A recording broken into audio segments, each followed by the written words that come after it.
This is the fourth day of the Bhagavatam. According to the rules, on the fourth day we are celebrating the appearance day of Krishna, who is the Supreme Lord of all the universe. He is unborn, still he takes birth from Mother Jashoda.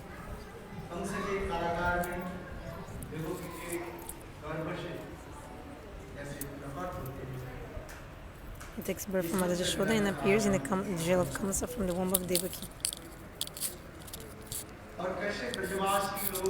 How the Vrajavasis, they are celebrating the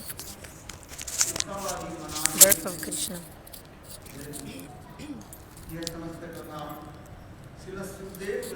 All this katha Srila Rupa Gosvami told Parvati-devi Maharaj.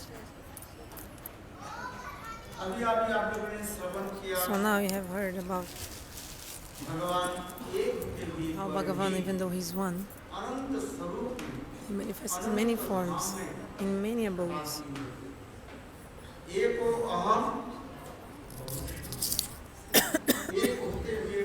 Even though he's one, he manifests in many forms, in many abodes, unlimited forms, unlimited abodes.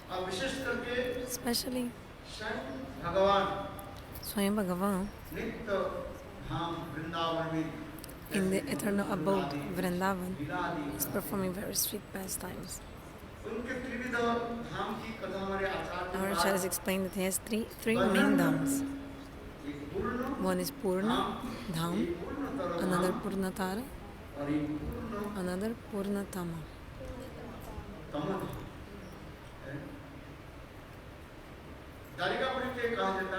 Dwarika is called Purna dham, the complete abode. And purnatara dham is more complete Mathura, and purnatama dham, the most complete dham, is Goloka Vrindavan, where Swayam Bhagavan is always manifest in his own form. Anyway, it is very sweet. Rasik devotees, Bhagavan is relishing prema ras and also making them relish this prema ras as well.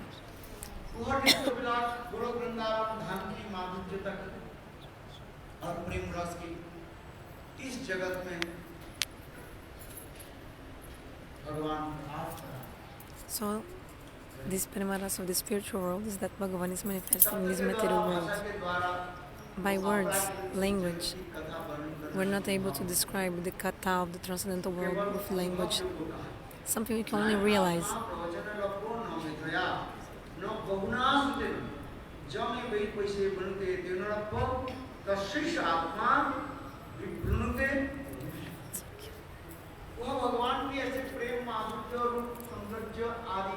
This beautiful form of Bhagavan cannot be explained with words.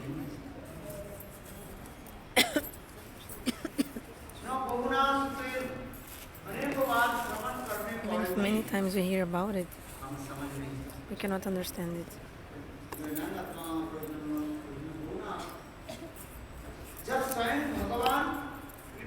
When Swayam Bhagavan mercifully shows his own form in front of us, then we are able to understand him.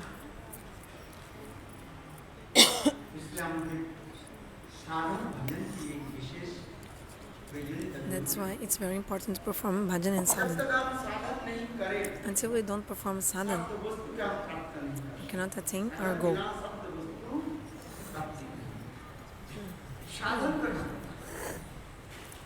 We must perform sadhana.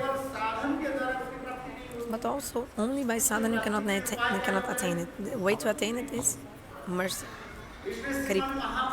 That's why Sriman Mahaprabhu, to teach the jivas of this world, he gave two examples. Marjatne and Markatne. What did I say? Marjane and Markatne. Means the logic of the cat and the monkey.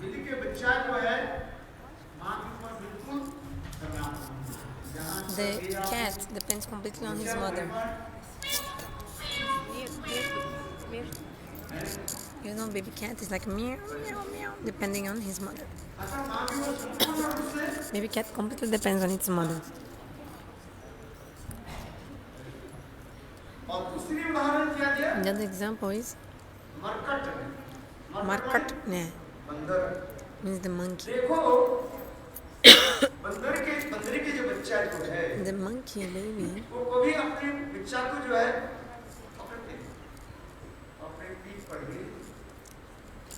does not catch the baby. The baby has itself to hold, himself needs to hold his mother. The mother monkey is jumping from one tree to another. If the baby falls down, baby monkey falls down, the mother monkey doesn't even lift him up.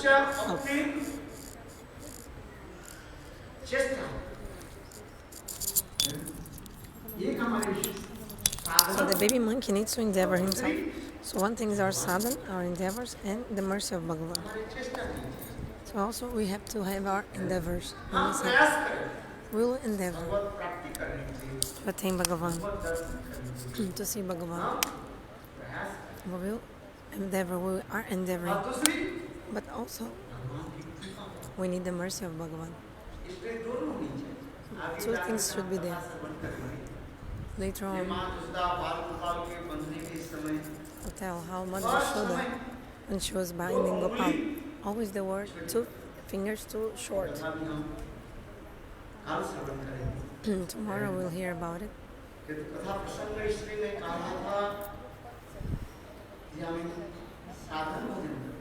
But I just want to say that we must do sadhana bhajana.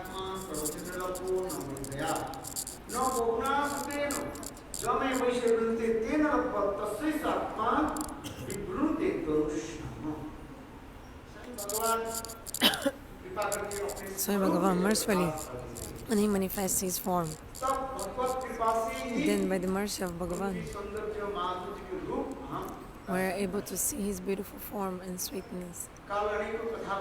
Yesterday, I spoke many stories. Sorry, I could not speak many kathas, many stories, because time is very short.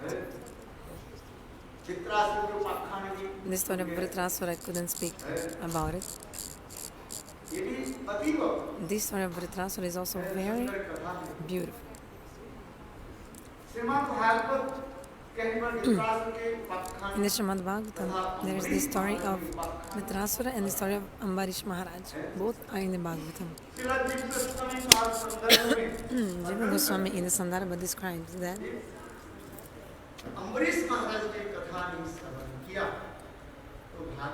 if we didn't hear the katha of Ambarisha Maharaja, actually we didn't hear the Bhagavatam. Just like the other day, Ramacandra Prabhu told that Sanatana Goswami in the bhagavad-bhajana, he explains about 5 kinds of devotees. Gyani Bhakta Prahlada Maharaj, Shuddha-bhakti Ambarisha Maharaj, Premik Bhakta Hanumanji, Prema Bhakta Dvadashi Maharaj, the Pandavas, and Prematur Bhakta Uddhavji. And there are other devotees beyond that. They are called the devotees of Braj. All the devotees of Braj, the devotees of Braj, they are the crown jewels of the crown of all the devotees. And amongst, they are the crown jewels of all the devotees. And amongst them, Srimati Radhika is the topmost. So the sweetness of Braj, the mood of Braj, everything in Braj depends on Srimati Radhika. Like Braj is so high because of Srimati Radhika. Braj is the highest place because Srimati Radhika is there. Because Srimati Radhika is the Bhakta Shiromani, the crowns and jewel,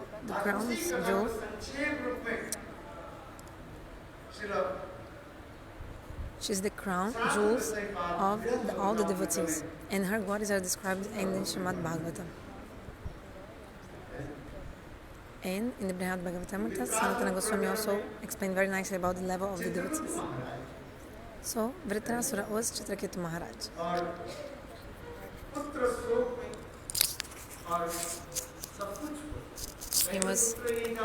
First he didn't have a son, then he wanted to have a son, then he had. But like he wanted to have a son, didn't have. Finally he had a son, then the son died. Then he was feeling so upset because his son died. But then Angira Rishi and Narada Rishi came and made Maharaja Chitraketu understand. Later, Chitraketu Maharaja left everything and proceeded to do bhajan.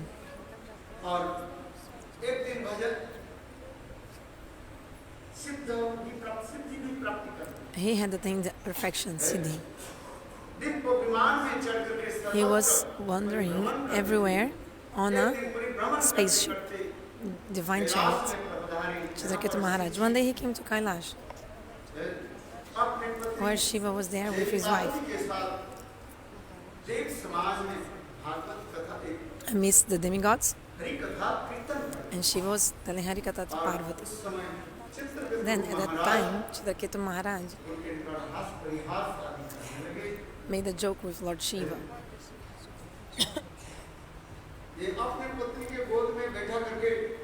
How come you give Hari-katha with your wife sitting on your lap? This is not the proper etiquette. It's not correct.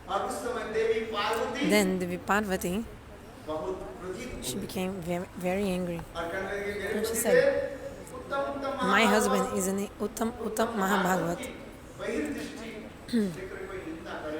If someone criticizes an Uttam Bhagavata because of his external activities, it's a great offense.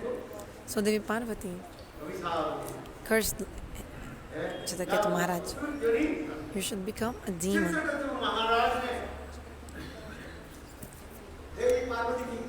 Chitraketu Maharaj accepted the curse of Devi Parvati.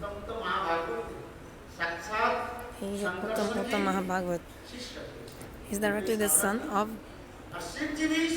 disciple of Sankarshan, and Shiva is also disciple of Sankarshan. So because they were god brothers, means Chitraketu Maharaj and Lord Shiva, they are god brothers. So that's why they made a joke with each other. But Devi Parvati didn't tolerate this and cursed him. Shiva also said, Devi, what did you do? My god brother is an Uttam Mahabhagavata, is not ordinary. If you wanted, he also would curse you back, and what would you do?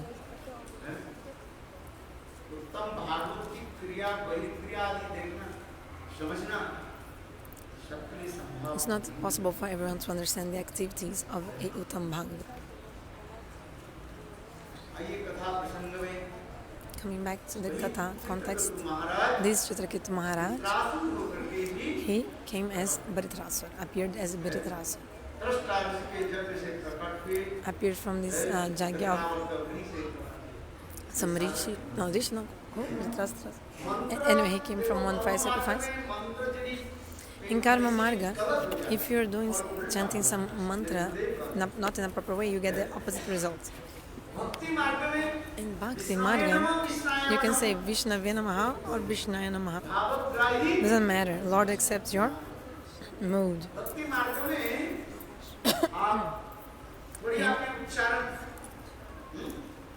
Maybe your pronunciation is not perfect. Even if it's wrong, Bhagavan accepts it. But in karma-marga, if you little bit don't speak the proper pronunciation, the fruit you'll get will be also the opposite. So if you say Indra Satro Vivardasya and Indra Satro Vivardasya, so they were doing the fire sacrifice to destroy the enemy of Indra. But they said Indra Satro Vivardasya, the enemy of Indra should be destroyed. This was the mantra they wanted to sing, to chant. But a little bit, so in the Satro, they didn't speak correctly. So the enemy of Indra, instead of dying, manifested from the fire sacrifice, which is Vritrasura, the enemy of Indra. So he conquered all the Swarga and everything. Then Indra tried to kill him.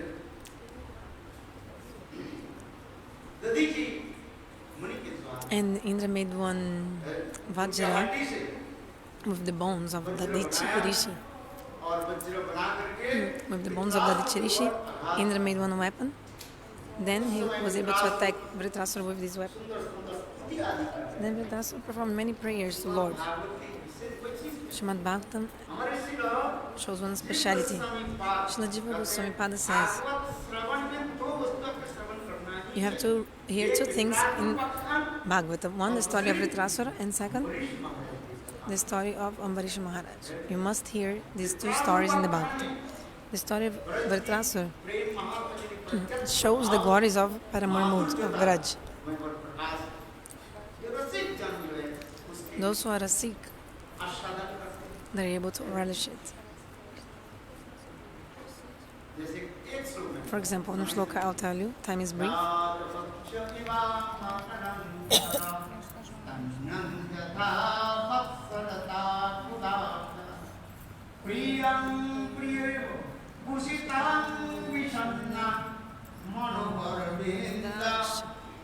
Ajata Paksha Iva Matada Yokaga.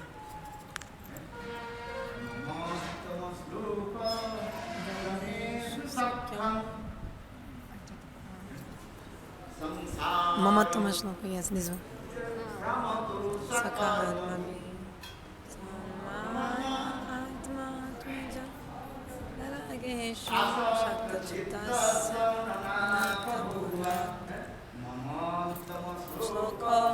Janeshu Sakyam.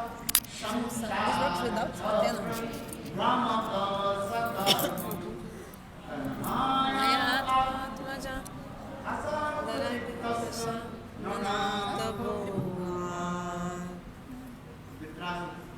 Vritrasura, with these 4 verses, manifested beautiful bhavas.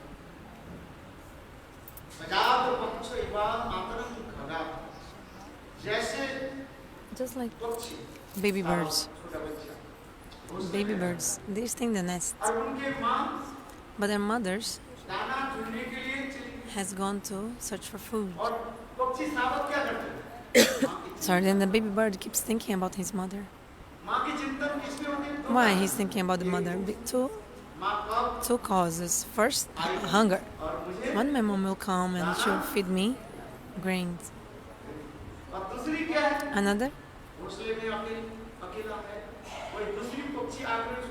I'm alone in the nest. Maybe another bird might come and eat me.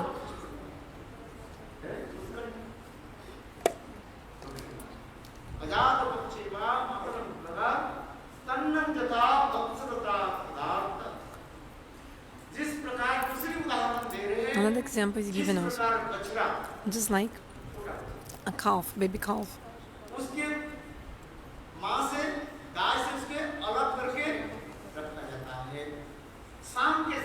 They separate the calf from the baby, from the mother cow.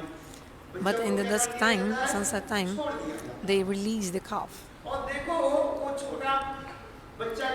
So this baby calf, which is now free, he was the whole day thinking about his mother. When it will be sunset, like dusk, and I'll be able to drink the milk from the udder of my mother. So eager, so eager. So when the sun is setting, immediately, when his rope is released, the calf runs to drink from the udder of his mother cow. This is the second example. The third example.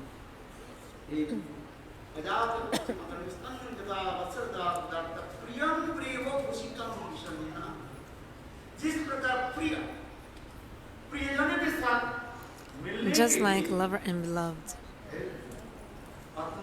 to meet each other, they're like so eager to meet each other, so eager. This part is showing the mood of the Vrajagopis hidden. Vraja Parakya Bhav is hidden in this verse, exactly in this part. There's very beautiful and sweet explanations given by Vishwanath Chakravarti in the commentary.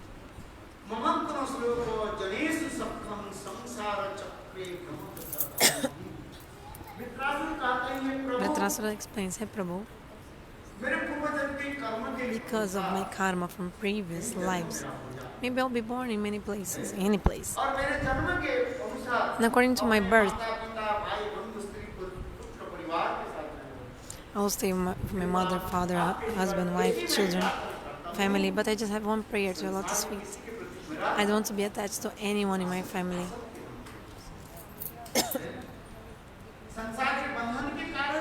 What is the cause of the bondage in the material life? The attachments. There's no other reason. The family life's not bad. When the Shastra is telling that the family life is the blind well, this and that, it's just because of the attachments. But if you're in a family life but completely detached, this is not bondage of family life. Like you're not bound. So hey Bhagavan, I just want to be friends with your pure devotees, friends with them. Bhagavan says, why don't you want to be friends with me? Prabhu, if I'll be friends with you, you are Atmaram, Aptakam, self-satisfied. All your desires are automatically fulfilled. You see, Bhagavan has two qualities. Which ones? Atmaram and Aptakam.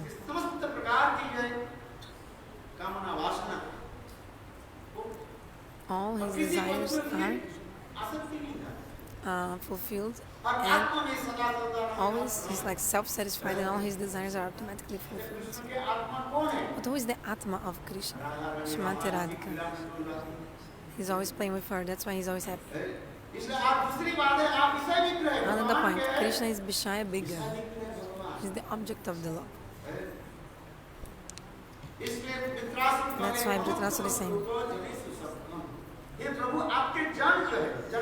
Prabhu, your Jan means your Priyajan, your servants.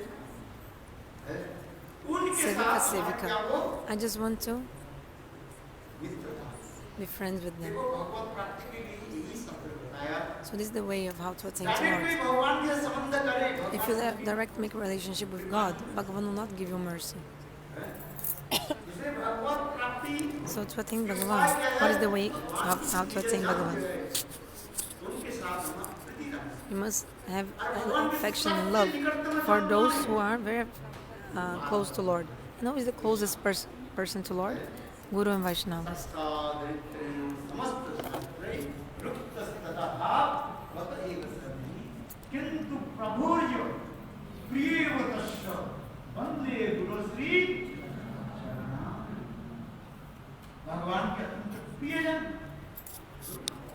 Gurudev is topmost dear to Lord. If you have a relationship with Guru, that's it. Then already you attained Bhagavan. If you're connected to Gurudev with some relationship and you have knowledge of relationship, in this birth itself, you'll attain Lord. Because Gurudev is so dear to Lord.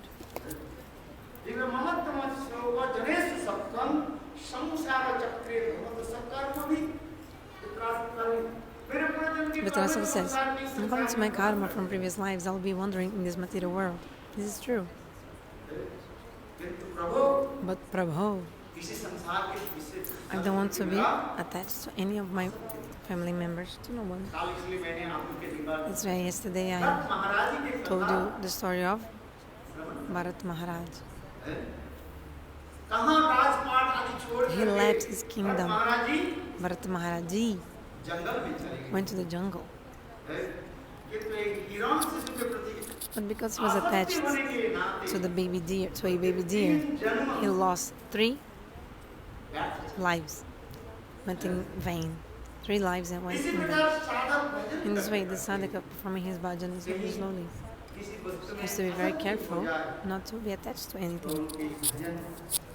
Otherwise, his bhajana goes in vain. So Vritrasura is saying this.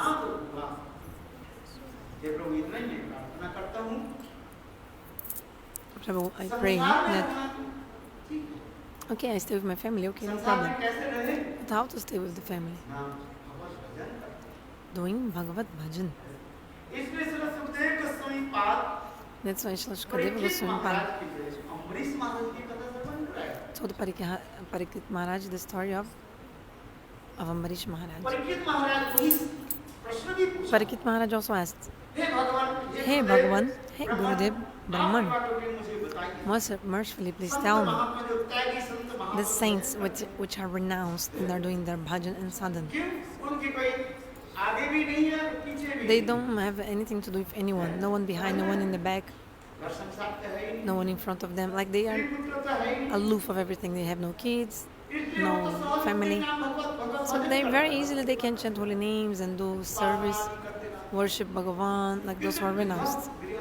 But someone who is in the house, living in with family, doing everything in the world and still do bhagavad-bhajana, yeah, I want to hear about this.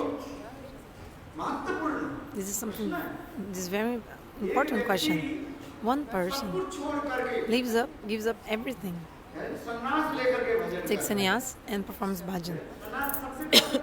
What is the meaning of sannyas? Samyak rup nas means completely destroy all the illusions of Maya and do bhajan. Another person stays in the house with all kinds of responsibilities, following all the responsibilities. So who is higher? And the person is also doing bhajan. Who is higher? Who is higher? Very hard. It's very hard. So Srila Goswami, in this context, Shukadeva Goswami told the story of Ambarisha Maharaj.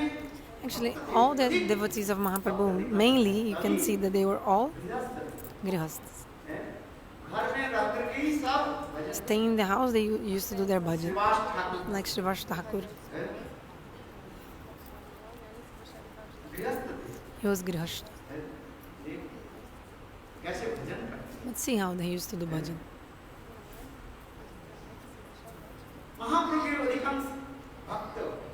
Generally, mostly the devotees of Mahaprabhu, they were grihasthas.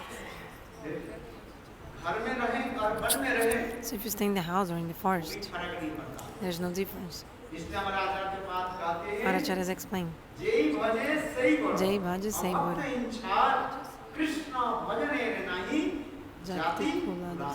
Those who do bhajan, they are higher. Those who are doing bhajan, they are higher. Those who are not doing bhajan, whether they stay in the house or in the jungle, there's nothing.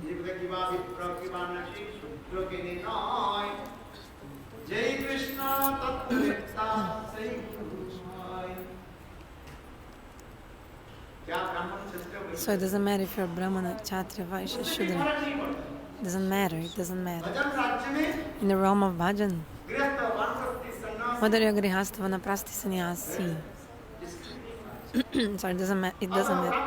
Or Brahmana, Vaishya, Kshatriya, Shudra, also it doesn't matter. What does matter is how much you are doing bhagavad-bhajana.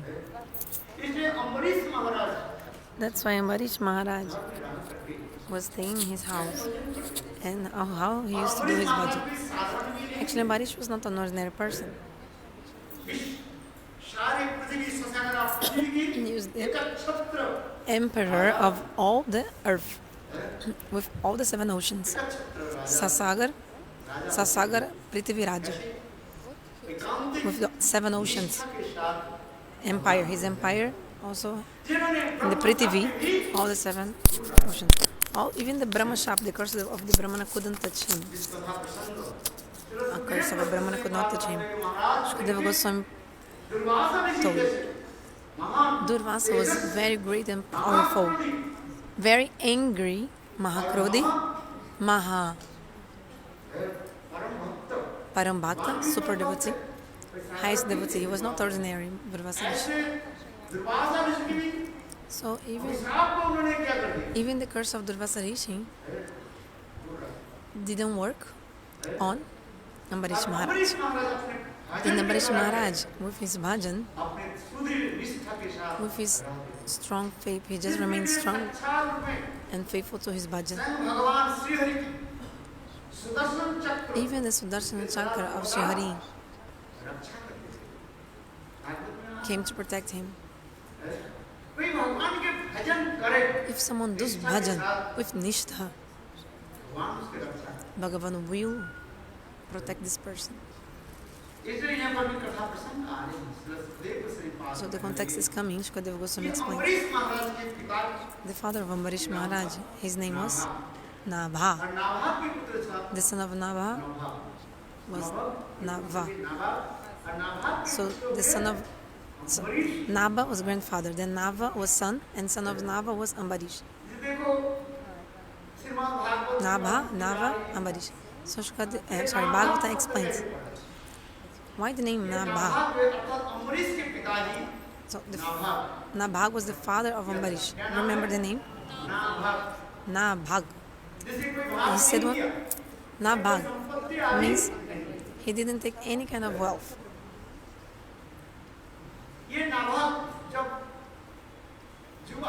When Nabhaga was young, he had left his family. He was staying in one ashram and he was following the brahmachari life. When he left, his brothers divided all the wealth of their father. Then when Nabhaga came back to his house, his brothers, he told his brothers, "Where is my part?" The brothers said, "You know, your part of the property is to take care of our father. Whatever father had, the brothers divided between themselves." But when the Nabhaga, the father of Ambarisha, came back from the austerities of brahmachari life, they said, "Oh, you're part of the property of our father, the inheritance. Just take care of the father. This is your inheritance. Whatever father has, we took everything. But now you can take care of the father." He said, "But I was brahmachari for a long time. I didn't earn any money, so how can I serve father now? How can I take care of him?" But the brothers didn't hear, and also didn't give him any property of the father, of their father. So Nabhaga came to the father and told everything. Father said, "Son, there's no problem. Go and nearby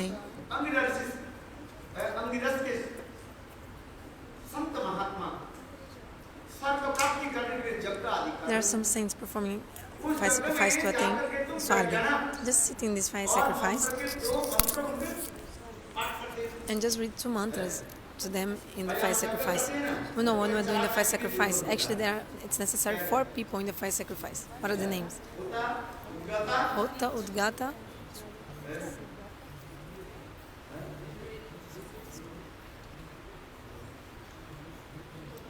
actually to perform a fire sacrifice is necessary 4 people. Just speaking, like one person just to speak the mantras, another person to put ghee in the fire. No, like 4 brahmans. So if the brahmans kind of forget the mantra, you can a little bit tell also the mantra to them. Sometimes when we're speaking the mantra, we a little bit forget the mantra which we're speaking.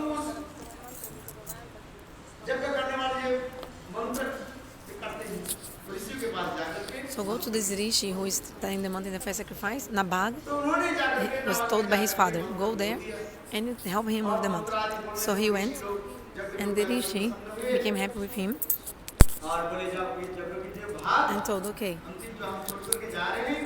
when we go, we'll give you a part of the fruits of this fire sacrifice, like the wealth or something about for this fire sacrifice."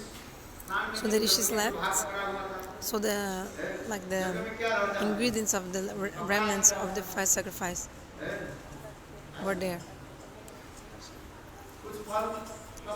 like some fruits, clothes, like the rest of the things in the fire sacrifice after the fire sacrifice finished. So you can take this. So, but a man came exactly at that time, and he said, "No, these fruits of the fire sacrifice are mine, are not yours." A person, Purush. Then Nabhaga said, "Oh, the rishi told I could take." Then this man said, "Doesn't matter, everything is mine here." Then this person, Nabhaga, thought what to do.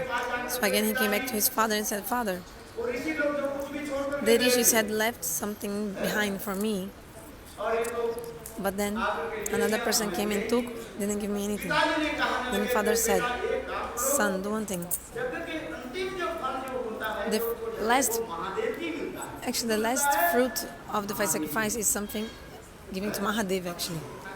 Shastra explains, the last fruit of the sacrifice belongs to Mahadev. So Nabhaga went to Mahadev. Mahadev became pleased with him. After hearing what he had said, Shiva said, okay, I'll give you everything. So he got all the fruits of the 5 sacrifice. So you should not take and go the 5 sacrifice fruits. People take and eat the rest of the 5 sacrifice. Who knows what result they'll get by taking those fruits of the 5 sacrifice. Without the order of Mahadev, all the rest remnant things of the 5 sacrifice, you should not take it. If you took it, you'll have to suffer the fruits.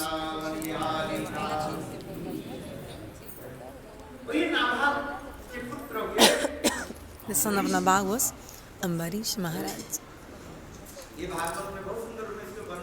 The Bhagavad explains very nicely. I'm just mentioning briefly in front of you. So the father of Ambarisha was who? Nabhaga. Okay, so Ambarisha Maharaj, how he used to do his bhajana. Actually, all the mercy of his father went upon Ambarisha Maharaj. This father Nabhaga gave all mercy to Ambarish. So the story of Ambarish was told by Chitraketu Gosvami. Chitraketu said, hey Maharaj Parikshit, listen to me. How Ambarisha Maharaj used to do bhajana sadhana. He was so powerful, very powerful warrior and king. But he would always remember Govinda. And the time he used to stay in Mathura, until nowadays Ambarisha Tila is there. If you do the Mathura parikrama, you'll find there Ambarisha Tila, like a mountain, like a hill, where Ambarisha Maharaj used to live. His kingdom, his palace was there. So he used to live in Mathura and do his bhajan there. Shastra explains, even if for one day you live in Mathura, you'll attain hari-bhakti. Mathura is not an ordinary place. Mathura.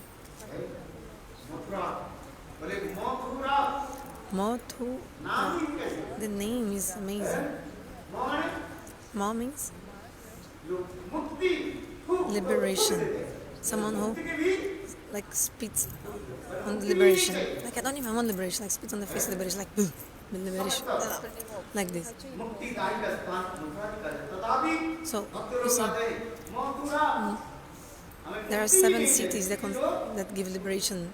But devotees are like, we don't want liberation, we don't want it. What do you want? Only the 5th goal, Pancham Purushartha Krishna prema. And even higher than Mathura is Vrindavan.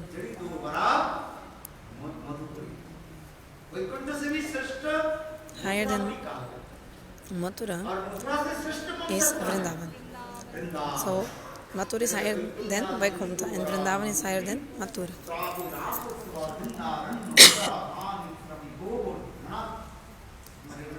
Srila Rupa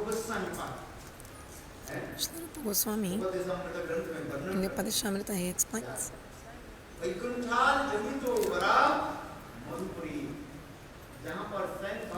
where Swayam Bhagavan Sri Hari lives eternally, where Madhuvan is there. Dhruva Maharaj also did austerities there. You can see directly Dhruvaji there. So Vraj is inside like Mathura Mandal. Even Vyasadeva also appears there. It's the appearance place of Vyasadeva, Mathura. Mathura is a divine land. To enter Vrindavana, first you need the blessings. You have to pray to Mathura-devi.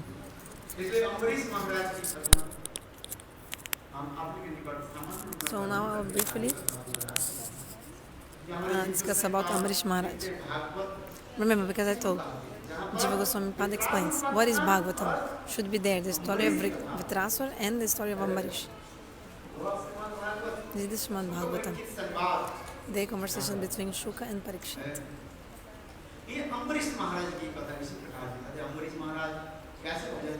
How Ambarisha Maharaja used to do his bhajan.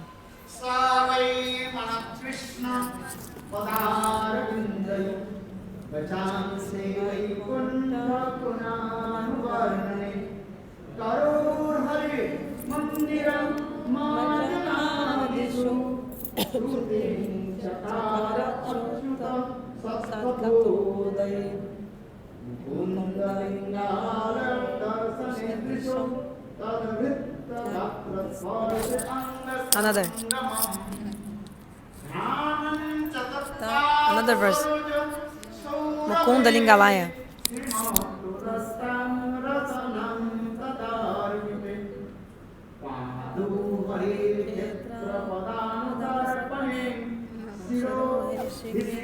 Now next one from Ambarisha Maharaj, third one.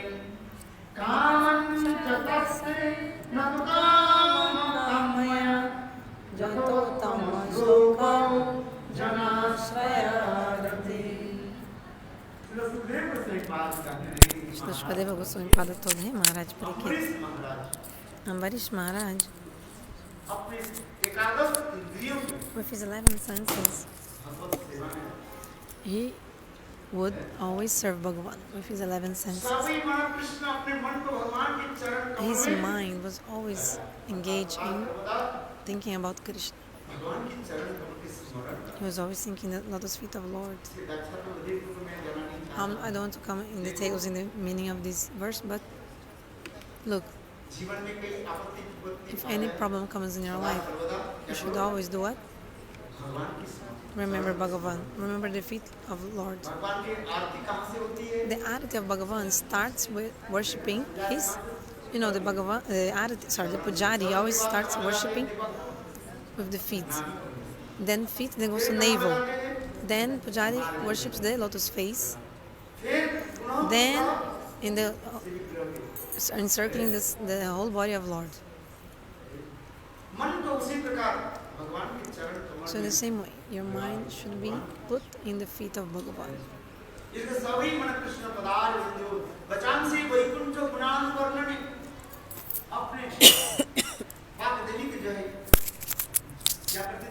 So with his words, he used to always speak hari-katha.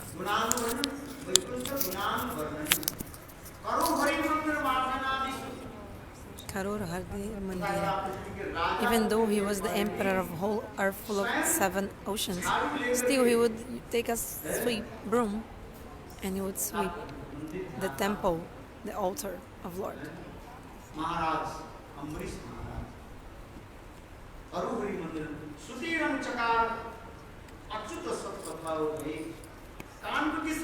He used to use his ears to hear the nectar and pastimes of Lord.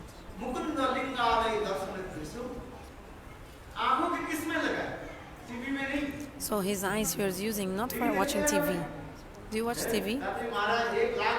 Maharaj, I chant 64 rounds very easily. When I am watching TV with the japamala in my hand, Hare Krishna, in 1 hour I chant 64 rounds. But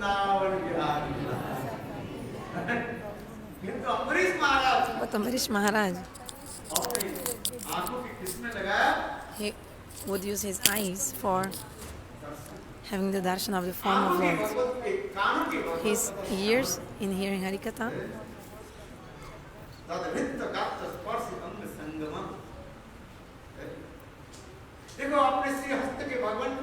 his hands, he used to touch the body of Lord and his devotees. And the feet of the devotees. If you touch the feet of the devotee, a current will come to you. You don't believe, huh? You don't have faith. Don't put the hand in the foot of the devotee.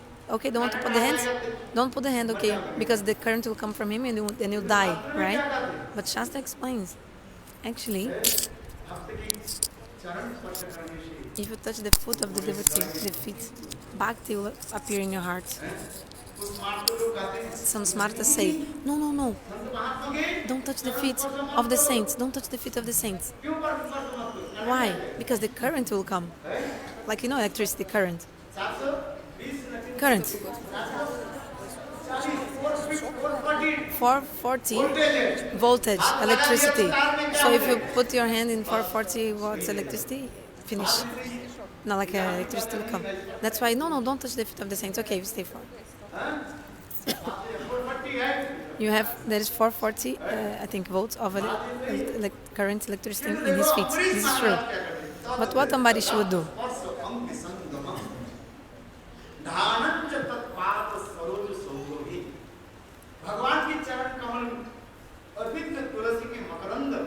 He would smell the fragrance of tulasi offered to the Lord.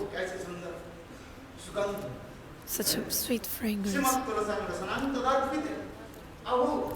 And the Mahaprasad offered to Lord is what he used to engage his tongue with, taking Mahaprasad. And his feet, his legs. He used to go to the pilgrimage places of Bhagavan and do parikrama. Also, you should do at least this parikrama. You should at least in your house. You must have the tulasi plant in your house, and you should do parikrama of the tulasi.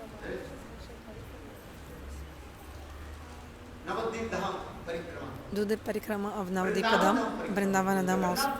Jagannath Puri parikrama. You should do Dham parikrama. Ambarisha Maharaja. So he used to do parikrama of these pastime places of Lord.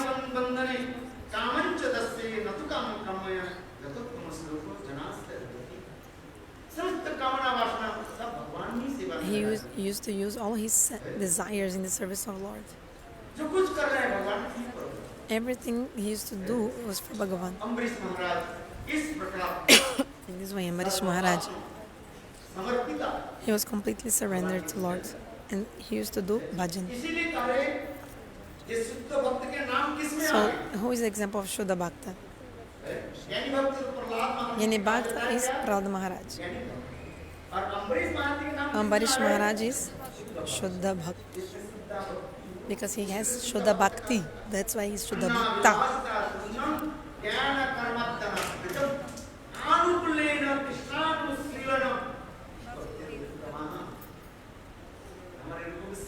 Our Rupa Gosvami, he defines Uttama Bhakti in this sloka. So in this way, Ambarisha Maharaj, he used to do bhajan. Once he was performing the vow of Ekadashi with the Dvadashi. If maybe you do some bhakti in your life or not, but everybody should follow Ekadashi. You should follow Ekadashi, everyone. Those who are not following Ekadashi, life after life, they have to continue taking birth and death in this material world and suffering the sinful activities. On the day of Ekadashi, all kinds of sins, they are in a seed position. Like the seed of all the sinful activities are in the 5 kinds of grain. That's why on the day of Ekadashi, under any circumstance, you should not eat the 5 kinds of grains. If you do nirjala, do it. Not even drink water. But if it's not possible for you, then eat fruits. But the 5 kinds of the grains, wheat, flour, rice, you should not eat. Chickpea also shouldn't eat it. And millet.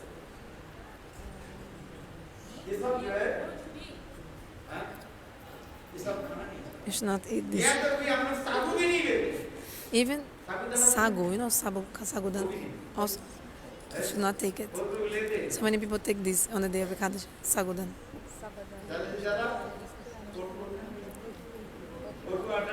Maximum you can take the sinhara atta or the kutu atta. This is like buckwheat flour, or sinhara is that green fruit which is white inside. Sinhara, panifal. Panifal. If one day you don't drink water, no problem. But if you're sick, no problem, you can take. Singhara in English is chestnut. You can take chestnut flower. Chestnut. Não sei em português. But in Kali Yuga, everyone's sick. Everyone's kind of sick. So it's very important from the glories of Ekadashi. And this is explaining the story of Ambarisha Maharaja.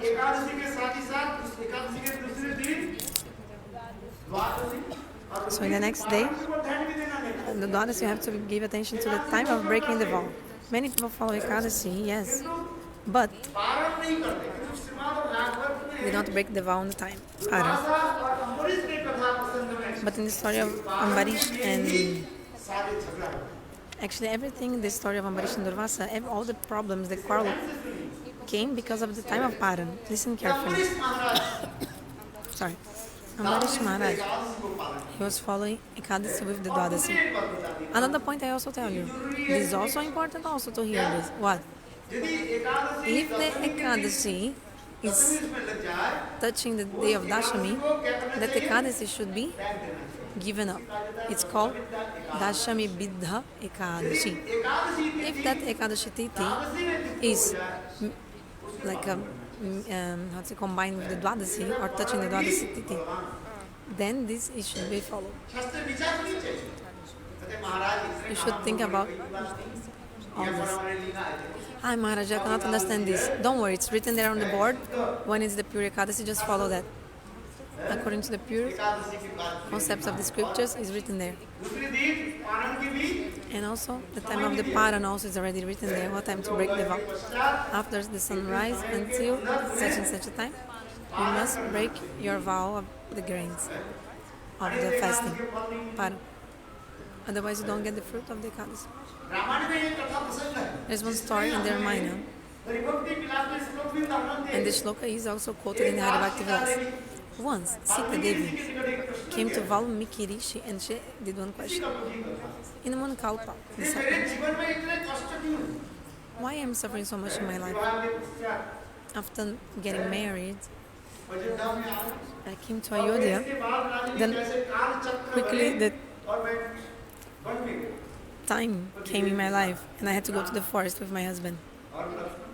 Like I got married, then I had to go to stay in the forest with my husband, my brother-in-law, facing so many troubles in the forest. Then I was kidnapped. Then came back to Ayodhya, sat in that throne. Then somebody, spoke bad things about me. Then I had to,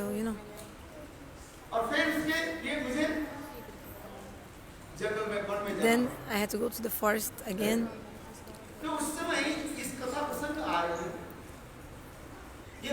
So Sita asked, why so much suffering in my life is there? Then the Rishi told her, look, you did vrat, you did Ekadashi vrat, but you did one Dashami Vidha Ekadashi. That's why if you follow Dashami Vidha Ekadashi, first of all, not get the fruit of the Ekadashi, and second of all, also you'll get sufferings as consequences. The Hari-bhakti Vilas quotes this verse. This is true. That's why you should give up the Dashami Vidha Ekadashi and you should follow shuddha-bhakti.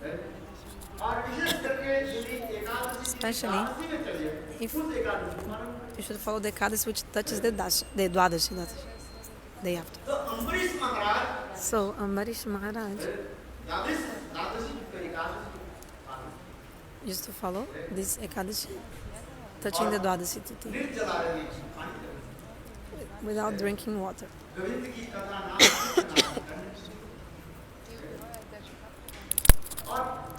Glorifying Bhagavan, Govinda Katha. And the next day, after the sunrise, so he used to break his Paran.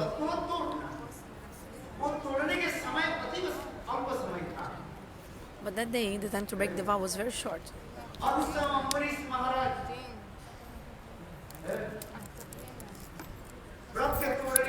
Ambarisha Maharaja was going to break his vow, but then the very angry, very Gyani, like Mahakrodhi, very angry, Mahagani, super Gyani, Durvasa came. So the saint came.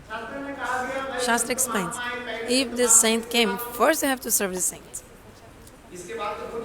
then you eat. Maybe Bhagavan came in the form of the saint. If you don't serve the saint, it will be an offense. So Ambarisha Maharaj, what did he do? He had to serve Durvasa Rishi. But Durvasa is also very special Maharaj.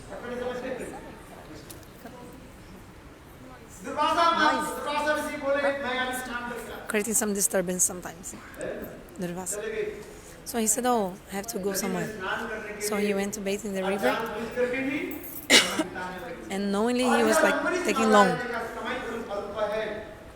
And Ambarish saw the time to break the vow was very short. He had to break the vow. The saint has come in my house. If I don't feed the saints and I eat before feeding him, it will be one offense. This is also one important thing.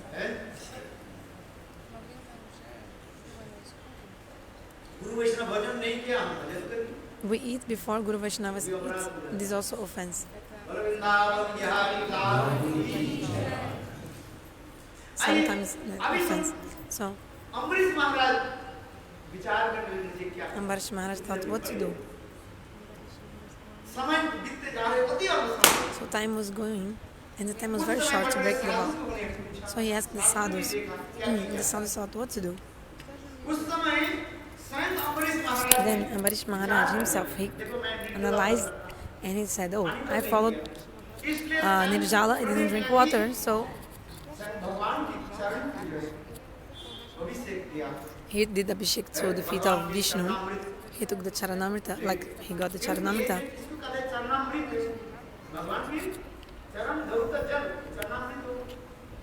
Charanamrita, the foot bathing water of Lord, it's water, it's not food. But this will be enough to break my paran, break my vow. That's why Ambarisha Maharaj, what did he do?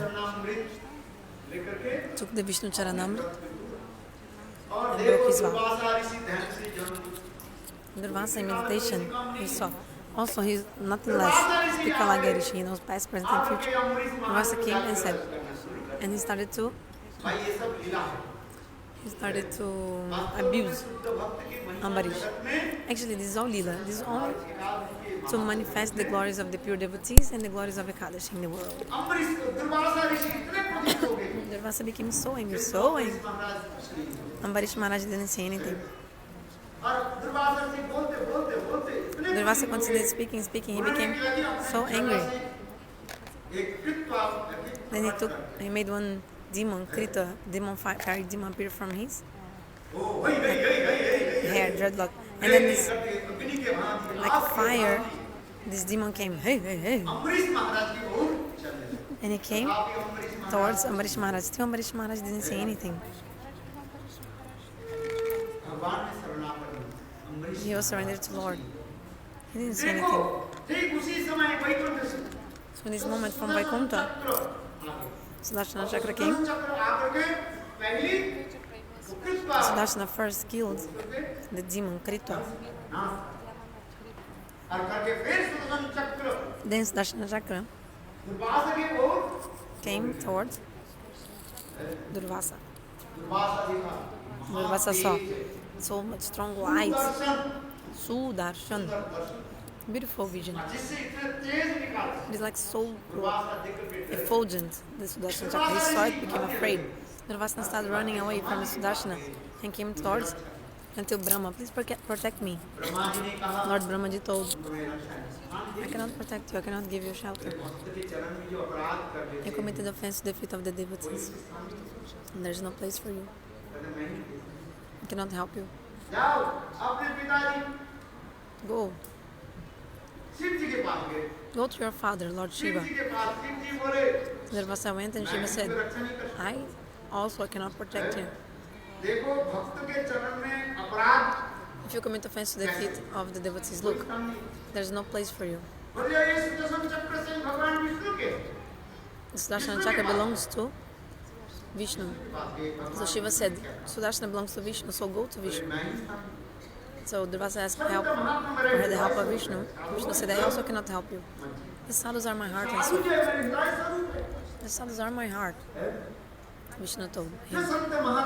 The saints, they give up everything and they surrender themselves to me. This kind of sadhus, I cannot never give up this kind of sadhu.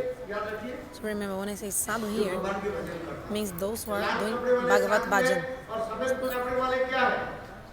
Do you think every person who is saffron cloth is sadhu, in white cloth is not sadhu?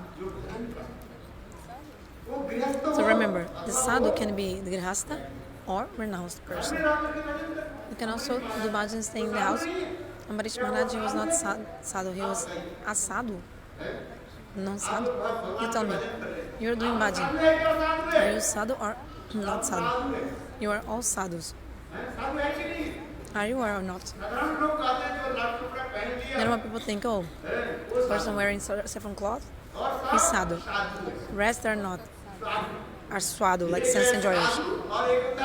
Sadhu and swadhu. Like sadhu, saintly person, and swadhu, like sense enjoyer. Those who want to eat very nice food and don't do bhajan. But sadhu doesn't matter if like the second from cloth, matters if he's doing sadhana and bhajan.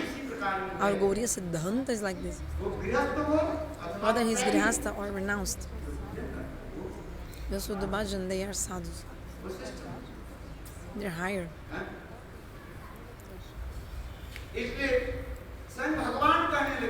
So Swami Bhagavan told, Dvadashi, I cannot give you shelter.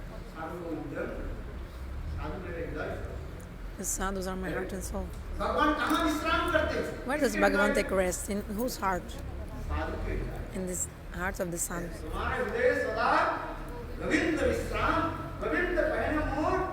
Krishna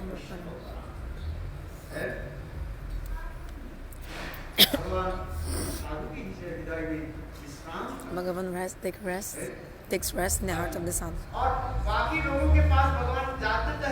Bhagavan sometimes even goes to other persons, but he's not happy. Because everyone is asking so many things from Lord. Give me this, give me that.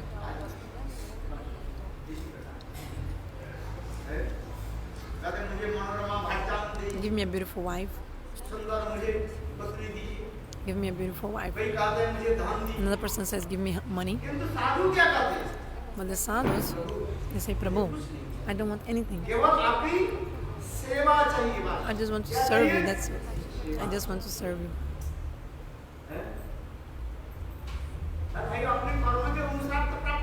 But according to your karma, you will get wife or money, knowledge, all these things.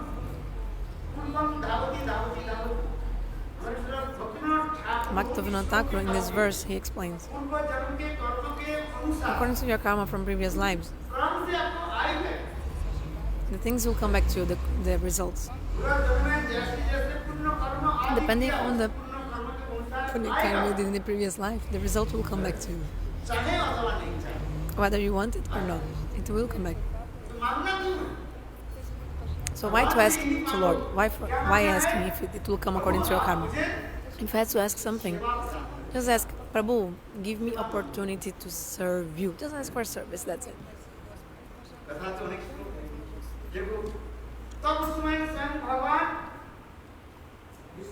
Swami Bhagavan, Vishnu told Durvasa, do one thing.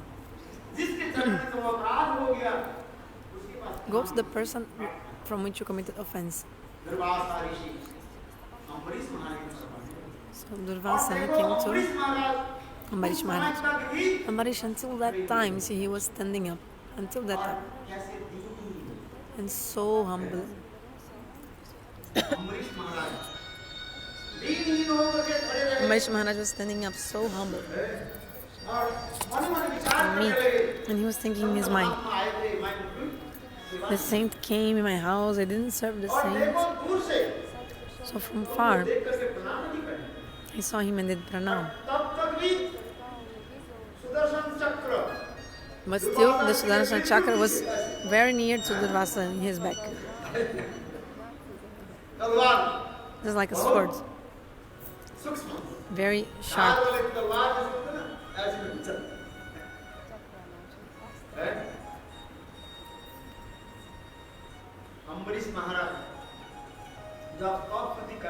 When Ambarisha Maharaja started doing many prayers, Durvasa himself told. Then the sloka is there. Today I saw something amazing.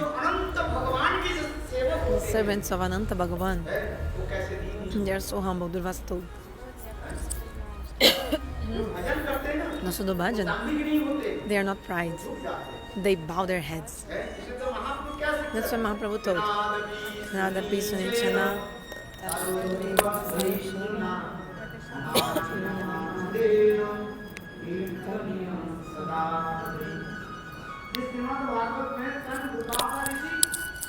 Srimad Bhagavatam, Dvadashi glorifies Ambarisha Maharaja. Aham today I saw something amazing. The servants of Lord Vishnu, Ananta Lord, they are so humble. I was the offender, Ambarisha told. Actually, I was the offender. But by seeing him, Ambarish is so humble, he performed many prayers to me. God gives more mercy to those who are meek and humble. Those who have so much knowledge and wealth and these things and high family, they are very proud.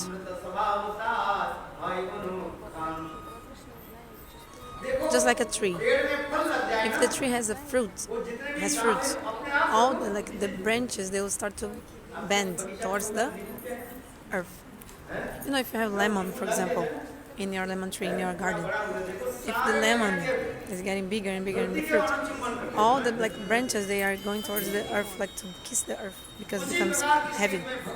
So if you have bhakti-devi in your heart, you become very humble and meek. You'll do pranam to everyone.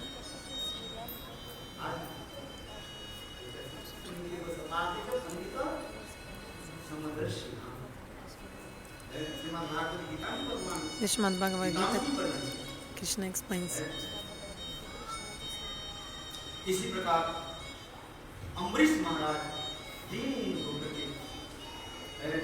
So Ambarisha Maharaj very humbly served Durvasa, and also the Durvasa, the Sudarshan Chakra went away. Okay, so for Durvasa apologized like this, then Sudarshan disappeared, then Ambarisha Maharaj was able to serve Durvasa nicely after. So this story was described in the Bhagavatam. So let's continue, enter the 10th canto. Let's do a small kirtan, then after that we'll enter the 10th canto. Today is the Janma Lila of Krishna celebration.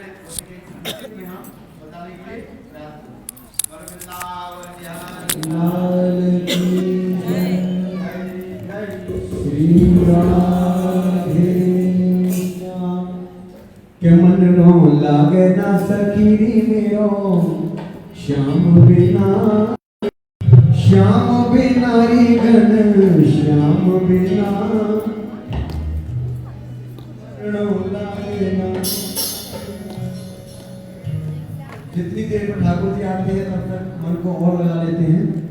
उठा करके दोनों हाथ और गाय मेरे साथ के मन रो लागे ना सखीरी मेरो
भागवत कथा व्यास पूज्य पाठ शुद्ध-भक्ति वेदांत वंदो स्वामी महाराज के चरणों में मेरा दंडवत प्रणाम कोटि-कोटि नमस्कार। भक्ति वेदांत श्री शांत महाराज के चरणों में मेरा दंडवत प्रणाम। उपस्थित वैष्णव के चरणों में दंडवत प्रणाम। हम लोग का So we परम सौभाग्य है so fortunate ऐसे व्रजरसिक शुद्ध because we are hearing from the भक्त Vrajrasic, के pure devotee, उपकार बिंदु from से his lotus हमको mouth. भागवत का अमृत करने We are hearing the nectar of the श्रवण करने का Bhagavatam. सुअवसर प्राप्त हुआ। We are getting this great opportunity to hear Harikatha from a pure devotee. कथा तो बड़े विस्तार में है। The Harikatha is very big, महाराज जी संक्षेप में सुना रहे हैं। but we are hearing everything in brief. तो अब लग चलते चलते अब दशम स्कंद की ओर। Now he's about to enter the 10th canto. Bhagavat का 12 स्कंद में सबसे बड़ा स्कंद है।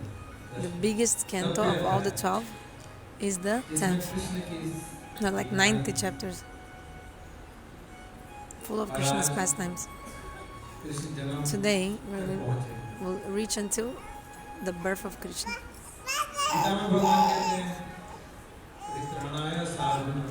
Lord comes to earth to paritranaya sadhanam vinashaya chatuskrita.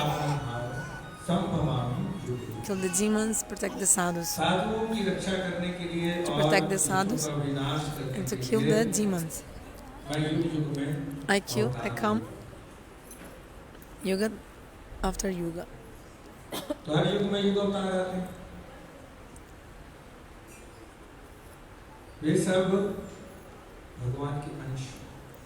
The yuga avatars are expansions of Bhagavan Amsha, but Krishna is Swayam Bhagavan. Rama, Narasimha, Narayana, Kalki, all of them, they are Amshas, expansions of Krishna. Srimad Bhagavatam explains, Ete Chamsa Kalapusa, Krishnastu Bhagavan Swayam. Krishna hi Swayam Bhagavan.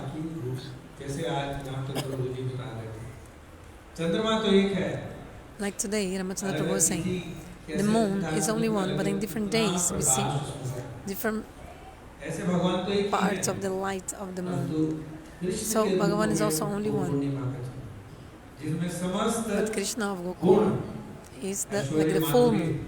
He's full of all qualities, all opulences, everything in full. This Krishna, he hides some of his Aishwarya, his Madhurya, he hides a little bit, some of it, and manifests like in a partial way, like the moon in different days. This is like the other expansions of Lord. Okay, so Lord comes like millennium after millennium to protect the sadhus and kill the demons. And his Amsha expansion are the Yuga avatars. So we heard from Gurudev that there are some reasons why Bhagavan Shri Krishna came. So I'll tell you a little bit in brief.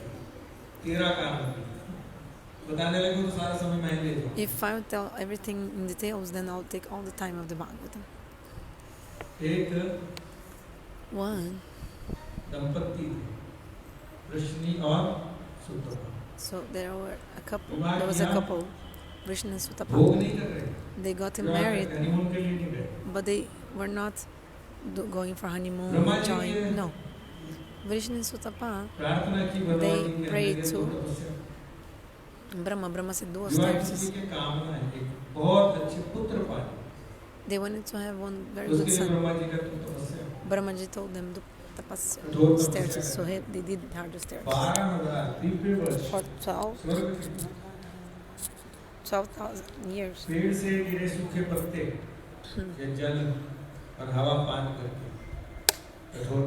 Very harder stairs. They didn't enjoy.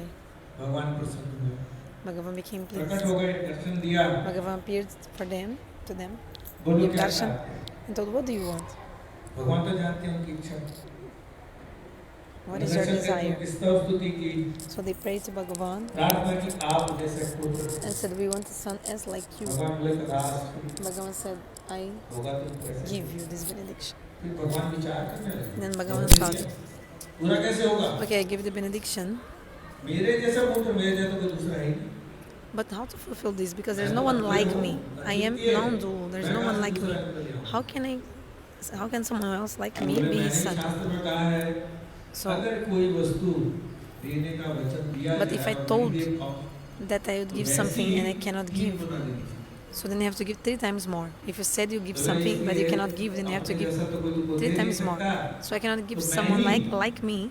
So that's why me, myself, for 3 births, I will come as your son.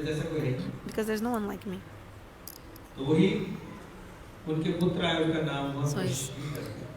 So Lord came as their son. His name is Krishna.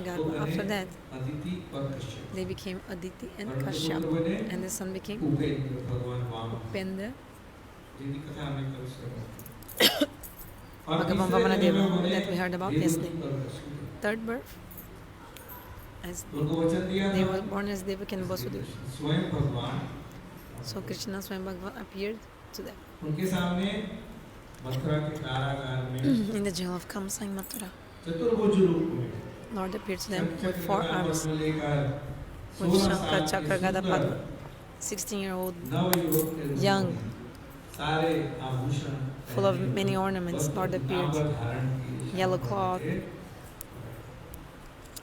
और वही भगवान ने देवकी वसुदेव को और उनके पूर्व जन्मों की बात करता है जो मैंने पहले बताया। तो इस कारण से So for this reason, Krishna Bhagavan Krishna appeared. और जब राम के रूप में आया When he came in the form of Ram, भगवान वन में चले गए सीता जी को लेकर Bhagavan went to साथ में आए the forest, took Sita and Lakshman along. तो रावण की बहन Shurpanakha The sister of Ravana called Surpanakha. She came to him with a beautiful form कहने लगी and she said, Ram ji को Ram, आपका इतना सुंदर you are रूप so देवताओं को beautiful. भी देखा I've never seen a form such as beautiful as yours. And I'm also और ये so वन beautiful. मेरा प्रदेश है This forest is my place of stay. तो मुझसे विवाह कर लो हम दोनों सुख से स्थान में Get married to me, रहें। then you can stay here very nicely. Ramchandra ji कहने लगे Ramacandra ji told, देखो Look. मेरे साथ तो मेरी पत्नी है my wife is here with me. तो मैं तो विवाह नहीं कर सकता I cannot marry you. मेरे भाई हैं My brother वो is भी also कम here. नहीं मुझसे My brother, he's nothing less than me. गुणों में रूप में He also has so many qualities. His wife is not with him. But Rama didn't mention, oh, his house is in the house. He didn't mention this point, just said, wife, तो his wife उसके पास जाओ is not वो तो here. सब प्रकार Go से to तुम्हारा him. योग्य पत्नी है लक्ष्मण जी के पास आए So Surpanaka came to वो भी Lakshman. वैसे राम जी जैसे सुंदर He was also very beautiful like Ram. Lakshman बोले देखो Lakshman मैं said, तो look, भाई का दास हूँ I am the servant of my brother. मुझसे शादी करोगी If you तो marry भाभी me, की दासी बनना पड़ेगा you have to become the servant तो दासी को बनना चाहती हो of तो राम my से sister-in-law. से शादी करो रामचंद्र के पास गई तो रामचंद्र बोले नहीं देखो भाई, मेरी पत्नी Like you have to become the servant of my sister-in-law, the wife of Ram. So जब ऐसे ही better marry एक Ram. दूसरे के पास भेज So रहे Ram हैं was तो उसको sending क्रोध आएगा Surpanaka back and Because forth to football- Lakshman. So इधर लात मारते she उधर became लात so angry. This is like football game that you can like kick the मारते। ball this उन्होंने side, विचार that किया, side. देखो सारी समस्या की जड़ क्या है So Surpanaka thought, oh, ये नहीं the होती roots of all the problems is Ram Sita. कहने लगे, किसी को खा जाते हैं So I'll eat this woman. अब जब ऐसा राम ने देखा सीता पे संकट आ रहा है तो लक्ष्मण को इशारा So when she came near Sita, Ram उसके like नाक indicated काट to दिया। Lakshman, and Lakshman cut off और वो the चिल्लाती nose and हुई ears of भाई Surpanaka. के पास चली She was crying out Ravan के पास। and she came to her brother. और रावण रावण। उसके बाद जानते हैं आया सीता जी का अपहरण किया और सब लीलाएं यहाँ एक गुरुदेव बात बताते हैं Gurudeva used to say one thing. कि रामचंद्र जी ने उसके नाक कान क्यों कटवाए? Why did Ram cut off क्या her दोष है उसका? ears and nose? What was her fault? अरे राम जी का रूप ही ऐसा Rama was so beautiful. जो देखेंगे If any person would Triloki see में कोई him, ऐसी स्त्री नहीं है जो मोहित ना हो। no woman in the world will not feel तो intoxicated, दोष charmed किसका by हुआ? seeing his form. Ramchandra So जी के रूप का हुआ। actually the fault is of उसका the क्या दोष है? Ramachandra's जब form. आपने सुंदर रूप बनाया क्यों? Why he manifests such a beautiful form? और अगर नहीं शादी करनी थी तो नाक कान क्यों काट दी? So if you मना will कर marry, देते, हाथ जोड़ why के, cut off the nose and चली ears? जाओ हम नहीं करेंगे। Could say, have said, oh, I will not marry you, and that's it. She could have gone away. उसकी क्या गलती है? So what did she do wrong? Surpanaka. देखो भगवान बड़े दयालु होते हैं। Bhagavan is very merciful. जो भी हम प्रार्थना करते हैं स्वीकार Whatever करते you pray to him, he will fulfill. हैं। तो रामचंद्र जी ने कहा देखो इस लीला में So Ramachandra मैं said, एक पत्नी व्रत in this धारण lila, yes, I did vow to get only one wife. इसलिए इस लीला में तुमको स्वीकार नहीं कर सकते। That's why पर he मन said, से cannot लीजिए। accept. अब तुम मन से मेरी हो गई But Lord, in his mind, said, किसी और की नहीं हो In इसके my- नाक कान कटवा दे। mentally you are already mine. That's why you cannot be anyone else's. So he cut off her ears and nose so that she would not marry anyone. In the next life, she was born in Mathura in Krishna Lila. She became Kubja. She was very beautiful, but she was hunchback. Who will marry a hunchback?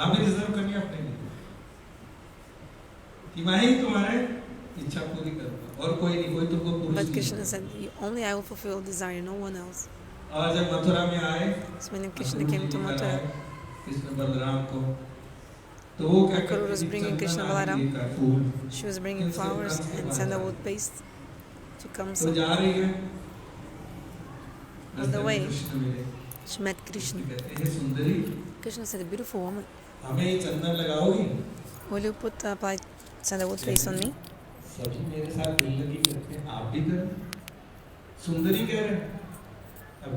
She said, you are calling me Sundari? Because, like, beautiful woman. You're like sarcasm or what? Because she was hunchback, like nobody would call her Sundari, beautiful woman. Krishna said, yes. You can put sandalwood paste on me. And then Krishna step on her foot and like lift her head like this, like made her back straight, so she became very beautiful. Her hunchback was finished. So Krishna appears to fulfill the desire of Surpanaka also.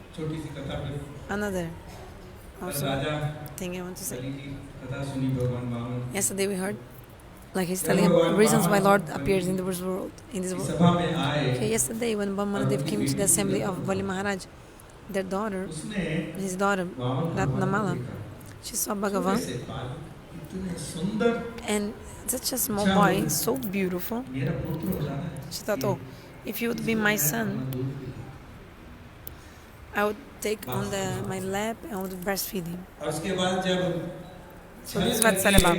But when Ratnamala saw that he had like cheated Bali Maharaj and taken everything from him, she became very angry. You showed that you had you wanted 3 steps of land, small feet, then you took away everything from my father.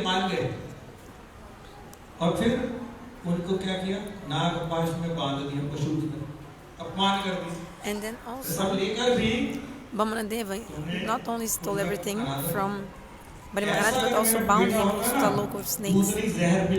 Oh yeah, so you're like not only took everything from my father, but also bound him. Oh yeah, so if you would be my son, I would poison you to death. Bhagavan said, okay, I'll give. Okay. So she became Purna. Then she put a terrible poison on her breast to try to kill Krishna. There are many examples, reasons why Lord came in this world. Lakshman, for example, Lakshman, he told, in this Lila, Ram Lila, I came as your younger son. And many times you ordered me to do bad things and I had to do. But because I was younger brother, I had to follow. After Lanka, you told to put again Sita in the fire. I had to make Sita go in the fire. Then you came back to Ayodhya. Then also, when you had to send Sita away because just some washerman told something, then I had to put her in the forest.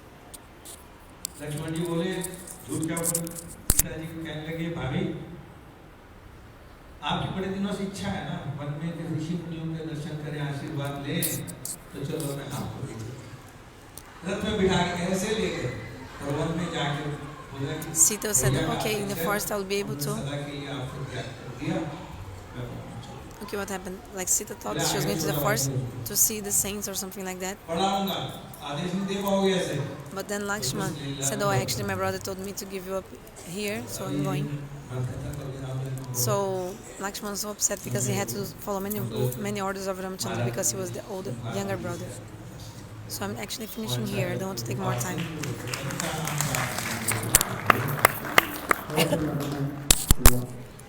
In a very beautiful way, Srila Pujapada Gokul Prabhu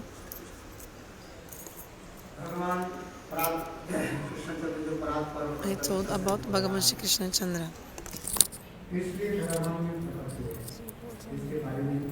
Why did he appear in this world? He explained some reasons. Very nice. Srila Rupa Maharaj made one question too. Chitraketu Gosvami.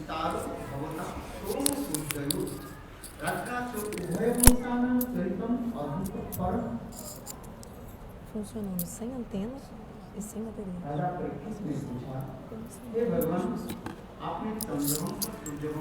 Só ligada não corre bem.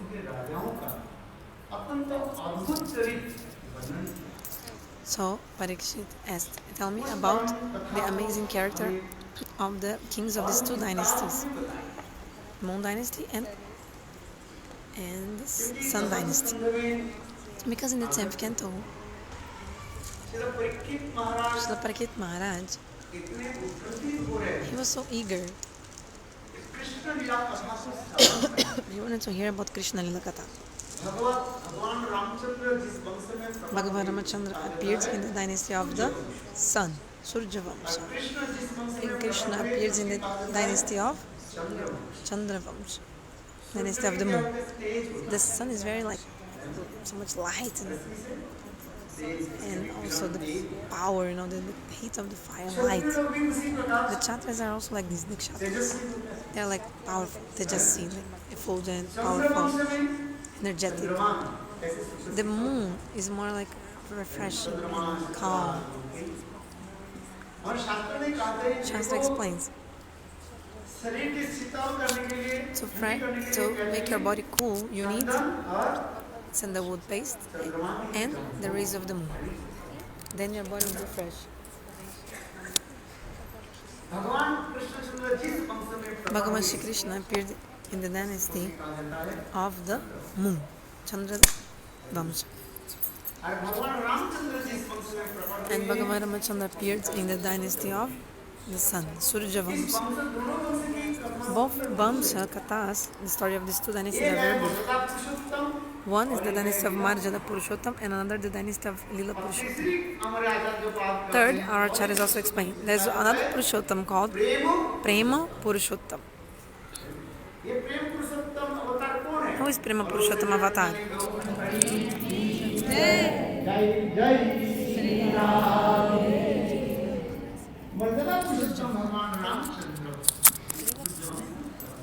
Marjada Purushottam.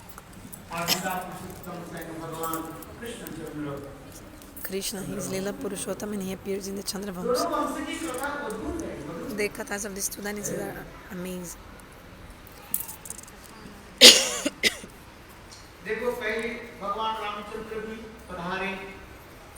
Okay, so first Ramacandra came and the dynasty that he came was described. I'll tell briefly about the dynasty which Ramacandra appeared. There were many great kings in that dynasty, very powerful kings, like Katha Maharaj. His arms were very powerful. Raghu, also son of I think Raghu, or I don't know, Dasharat Maharaj, and son of Dasharat was Ramacandra Bhagavan. Yeah, Raghu. So Parikshit heard the story from Chitraketu Goswami about Ramacandra, Lord Rama. Because our acharyas explained, if you really want to enter the path of bhakti, you must hear about Ramacandra Katha. Until we don't follow the ideal behavior set out by Ramacandra, we will never be able to attain the prema bhakti of Lord Shri Krishna. Srila Vishnu Chakravarti in the commentary he explains very clearly. Bhagavan Ramacandra, he showed many rules, like he was Patini-vratadhari, he made vow of having only one wife, like Prabhu now has spoken very nicely.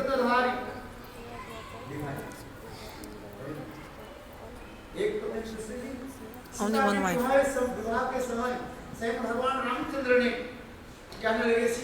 So when Ramacandra married Sita, he told her, I want to give her beautiful gifts because of our wedding. What do you want to give me? Today I'm making a vow to you. I promise you. Hey Sita, in my life, I'll never marry to anyone else besides you. This is called Ekapatni Vratadhari, vow of having only one woman. The father of Ramacandra, Dashami Maharaja, had married so many times. He had 360 wives. Dashami Maharaja, but Ramacandra had only one wife.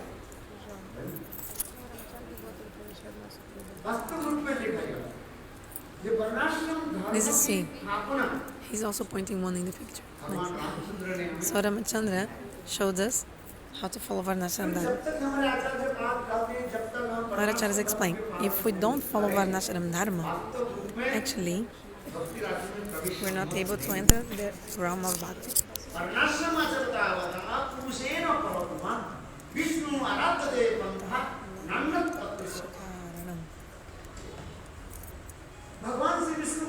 Bhagavan Shri Vishnu becomes pleased. How? If we follow varnashrama-dharma.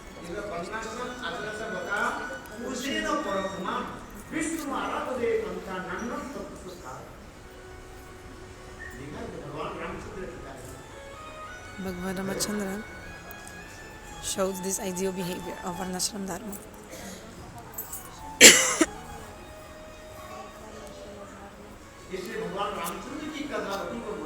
That's why his katha is also very sweet and very pathetic, moving. If there's no person that would not hear the Bhagavad-saptaha of Ramacandra and would not cry. I saw my Gurudeva. When the first time Ramananda Sagar Ramayana was broadcast on the TV, this Ramayana series directed by Ramananda Sagar, Gurudeva himself, he would go with us, he would bring us to watch the Ramayana in the house of the Grihasthas. There was no road where they would stop even the roads. Everybody would just stop, like all traffic. Everything stops to watch live on TV. Everybody was putting TV on for 1 hour, from 9 p.m. to 10 p.m. or 9 a.m. to 10 a.m. I don't know, 9 to 10. All the courts, office, everything stopped. Maybe you remember. I saw this. Everybody would watch together in the TV series.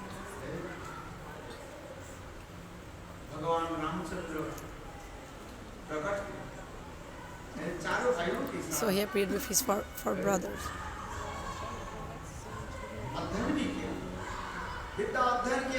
He studied the Vedas in the ashram of Vashishta Rishi. He learned everything from Vashishta Rishi. And then Ram and Lakshman went with Vishwamitra and killed Tarakasur. Then after that, they went to deliver Ahilya. After delivering Ahilya, Vishwamitra himself brought the two brothers, Ram and Lakshman, to Janakpuri, where Janakanandini, Sita, she was about to get this assembly of choosing the bride, the groom. Then Ramacandra came, and then he broke the arrow of Shiva. Sorry, not the arrow, the bow. Ram broke the bow of Shiva. Haradanush. Parashuram. So that bow was in the hands of Parashuram. And from Parashuram, that bow came to the hands of Janak Maharaj, the father of Sita, this bow of Shiva. And Janak Maharaj promised, one person will be able to thread this bow will marry my daughter. To put the thread on the bow. So Chitraketu Gosvami also told this in the Bhagavatam. How Bhagavan Ramacandra, he not only put the thread on the bow, but like actually broke the bow. Valmiki Ramayana explains very nicely. And after that, the Tulsidas Ramayana in Hindi also explains in a very beautiful and interesting way. The Ramayana is written in many languages. There's not only one Ramayana. In Bengali, in Hindi, there's a Ramayana, even Urdu. In how many languages there are Ramayanas written? Ramayana is the life and soul of a human being, is the Ramayana. After that,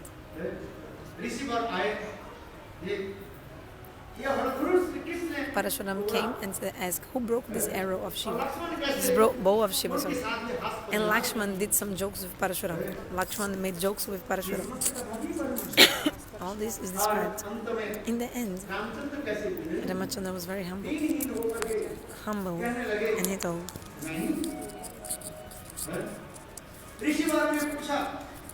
I broke the bow. Parashuram said, who is the offender? Present him in front of me. I have the axe in my hand. I have this axe. Parashuram said. At that moment, Bhagavan Ramacandra came in such a humble way. The offender is here in front of you. If you want to give punishment to him, you may give. He's right here. Who are you? Parashuram asked Ram. Who are you? What's your name?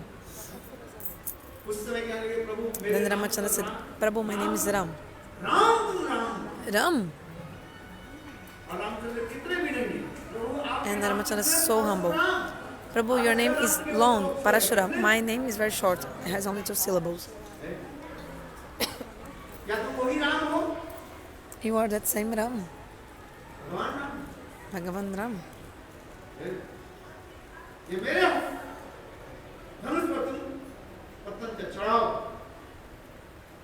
So Parashuram said, okay,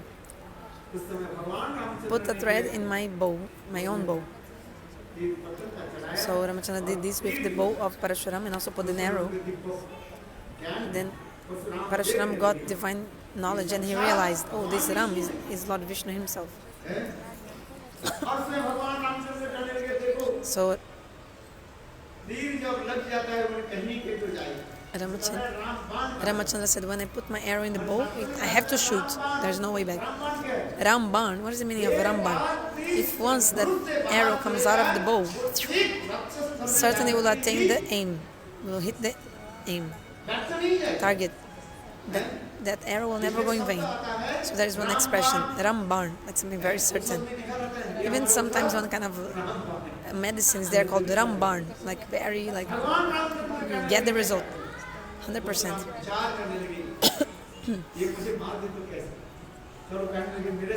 So Parashuram asked, okay, instead of killing me, please destroy all the fruits of my austerities. So Ramacandra, with that arrow, he destroyed all the austerities of Parashuram. Parashuram left. Then after that,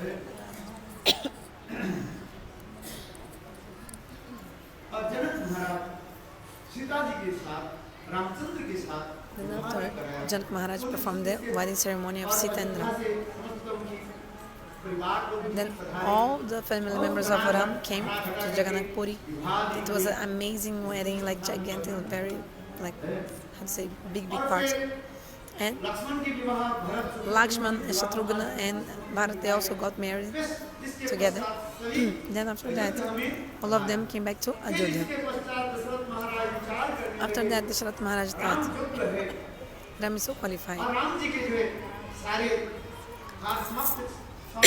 So better I give all my responsibilities to Ram and I can take rest in my life.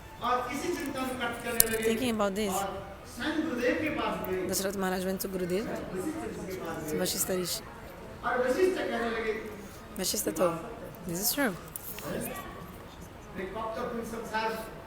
For how long? For how long more, like you'll stay in the family life? You have to do some bhajan.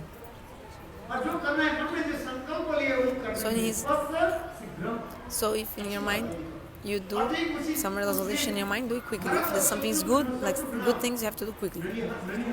So at that time, Bharat and Shatrugna, they were in Nanihal.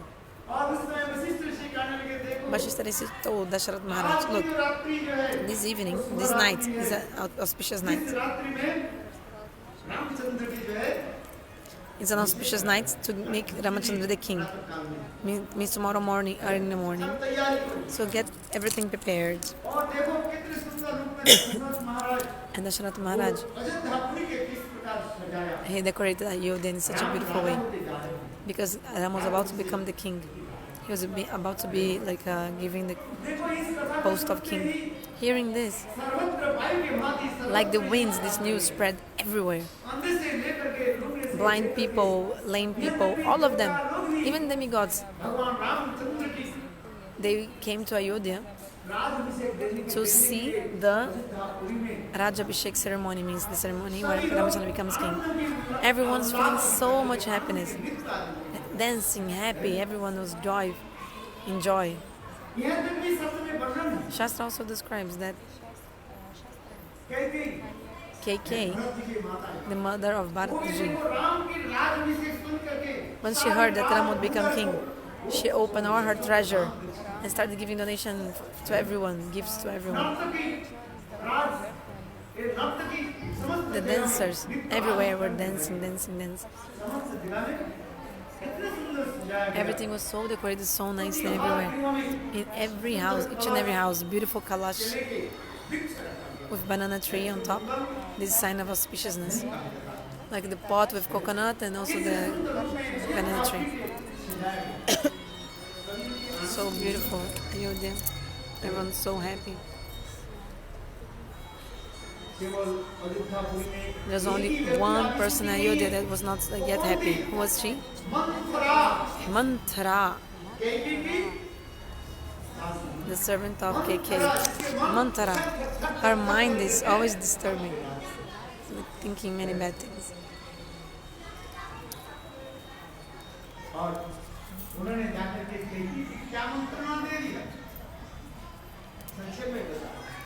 So I'll tell him briefly. Mathura came and said, KK, what are you doing? Ram is my son, KK said. He's not only the son of Kaushalya, he's also my son, KK told Mathura. My son will become the king. Mathura said, but if Ram becomes the king, Kaushalya will be Rajmata, the mother of the king, and you will be the servant of Rajmata, the mother of the king. So time changes everything. So just like an earthquake, everything changes in seconds and everything is destroyed in seconds. So because of the small things that like Mathura told, everything changes. As to benedictions from the king, one benediction is that Bharata should be the king, and the second, Ram should be for 14 years in the exile.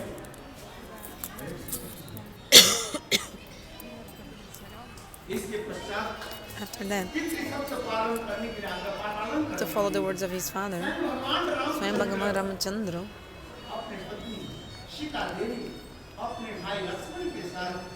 went with his brother Sita-devi, wife Sita-devi and brother Lakshman to the jungle.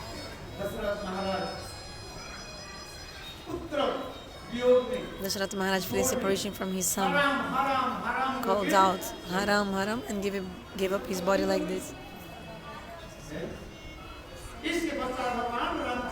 After that, Bhagavan Ramacandra was staying in the jungle for 13 years.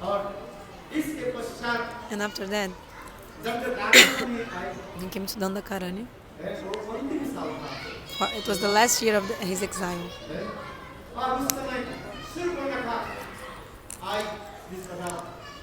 Surpanaka came, like Prabhuji explained. Then Sita was kidnapped, and after that, Ravana was killed. Then Sita was delivered from the clutches of Ravana. After that, Sita had her chastity proved in the fire. And then after that, Swayam Bhagavan Ramacandra took Sita and came back to Ayodhya.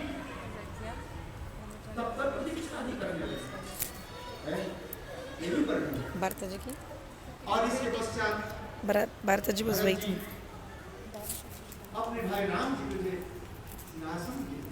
Then Bharataji put his brother Ram sitting on the throne. Then after that, some people, they started to speak bad things about Sita. And because of this, Sita had to go to the forest. She stayed in the ashram of Valmiki. She had 2 sons, Lav and Kush. So this katha is in the Srimad Bhagavatam. Chitraketu Goswami told this to Chitraketu Maharaja, and after that, Sita-devi went to Patal Pravesh. Patal. So the glories of Ramacandra are unlimited. And the Ram katha is so sweet. So I'm saying this because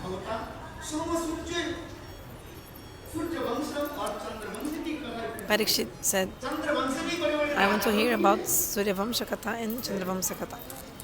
There are many kings in both dynasties. Chitraketu Goswami told Parikshit Maharaj, hey king,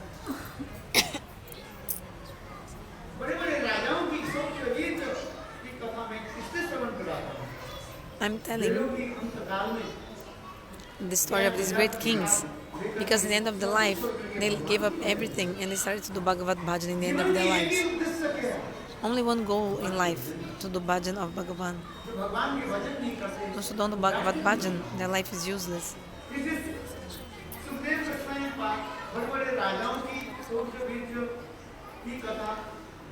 So Chitraketu Goswami told so many stories about great kings who were so pious that give so much in donation. For example, Harishchandra Maharaj, etc.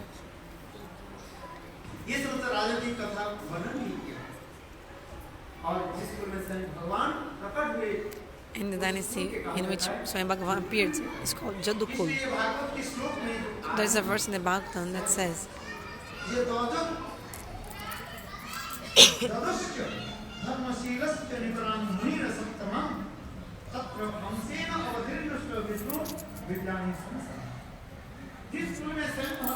in this dynasty in which Swayam Bhagavan appears, just tell me about this dynasty. Because Parikshit Maharaj had some feeling in his mind. He was thinking, Krishna came in my dynasty.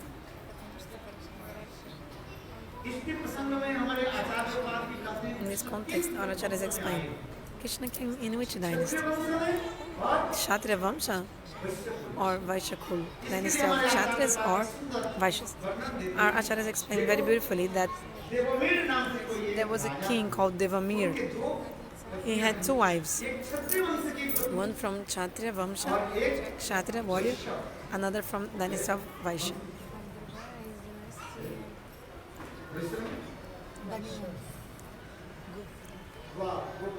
Vaishya means those who take care of cows in this case. Because in the varnashrama-dharma, there are brahmanas, kshatriyas, vaishyas and shudras. 4 kinds of ashrams and varnas. Brahmachari, grihastha, vanaprastha, sannyasa. 4 ashrams are there. 4 varnas are also there. Brahmana, Kshatriya, Vaishya and Shudra. But Prabhupada says, Prabhupada, Bhaktisiddhanta, actually you belong to Varna and Ashrama according to your nature, not according to your birth. This is called Daiva Varnashrama. A person might be born in a family of Brahmanas but doing work as a Shudra. The person is not the Brahman. Someone might have been born in the Shudra family but is following the activities of a Brahman. The person is a Brahman.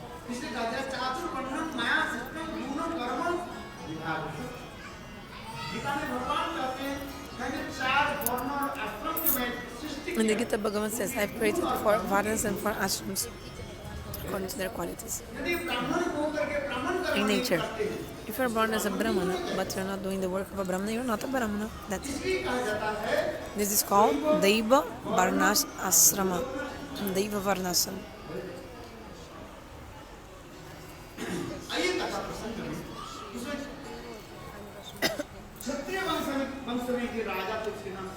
So there was a king in the Kshatriya Vamsha called Surasen. The son of Surasena was Vasudeva. The son of Vasudeva was Krishna. So this is the identity of the Kshatriya Vamsha.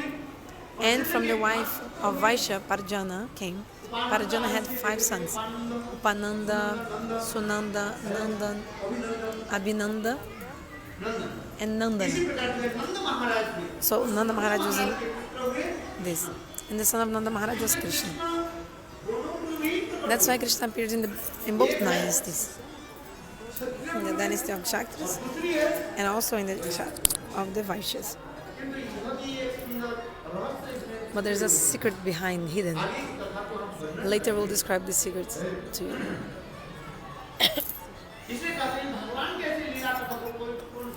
Who does not want to hear the pastimes of Lord?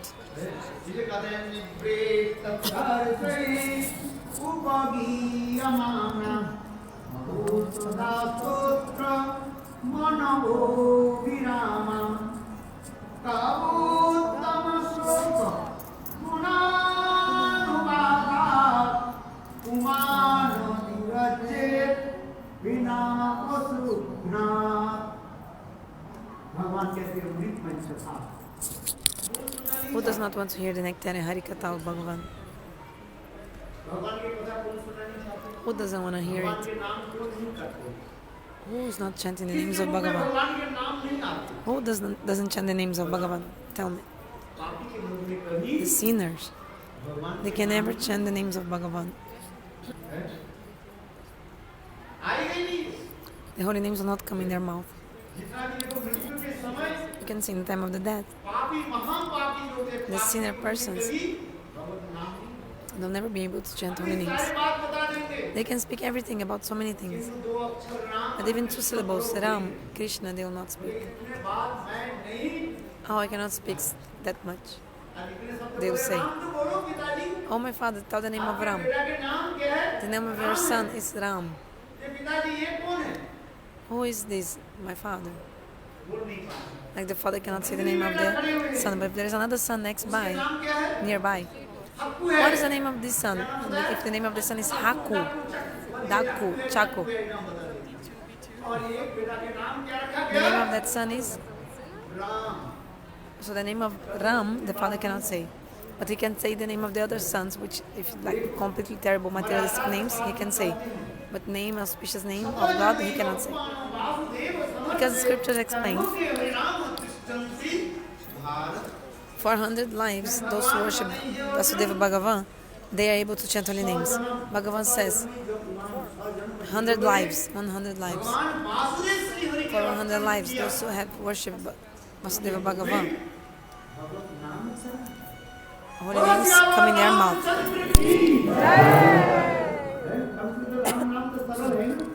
The name of Ram is so simple. The name of Krishna is a little bit like crooked. You need to twist your tongue. Because Krishna is crooked, but Ram is straightforward, isn't it? You can see in the temples of Ram. Ramacandra is with bow and arrow, completely straight. But Krishna, how is he? All crooked.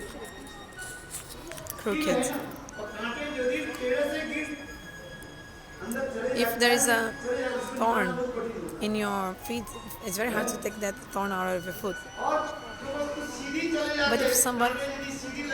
But if the thorn goes like very straight inside, you can easily take it out. But if like a thorn or something comes like in a crooked bend inside your foot, then it's hard to take it out. So if Krishna Nam, Krishna Katha enters in someone, it doesn't come out because Krishna is crooked, not straight.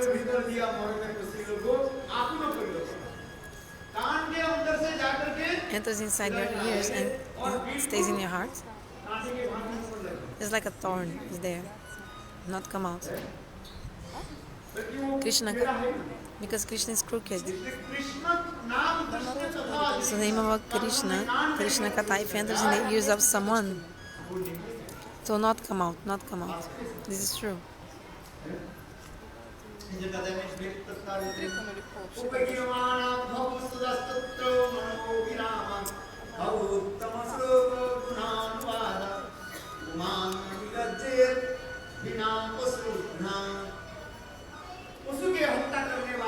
A person who kills animals, a great sinner person, his heart is very hard, very cruel, a hunter. That this person will not want to hear holy names, to chant holy names, or when the holy names start, he will go away. He will not even sit down. Maya doesn't allow even for him to sit down there. I tell you one thing, one time happened. Bhagavan preached, he announced, I will deliver all the sinners.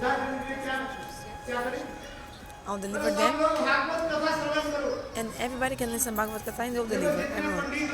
All the purnataras, they started to perform Bhagavad-Katha, to have the recitation of the Bhagavad everywhere. In all the villages, people started hearing Bhagavad-Katha. Katha is so beautiful. Everyone was delivering and going to Vaikuntha, everyone. Sinners, those who are suffering, everyone is delivering, hearing Bhagavad-Katha. Because Bhagavad-Katha has a potency. So here in Hari-Katha, they would go directly to the abode of Lord. Jam Maharaj saw that no one was going to him, to the hell. So Jam Maharaj thought what to do. My factory is closed, shut.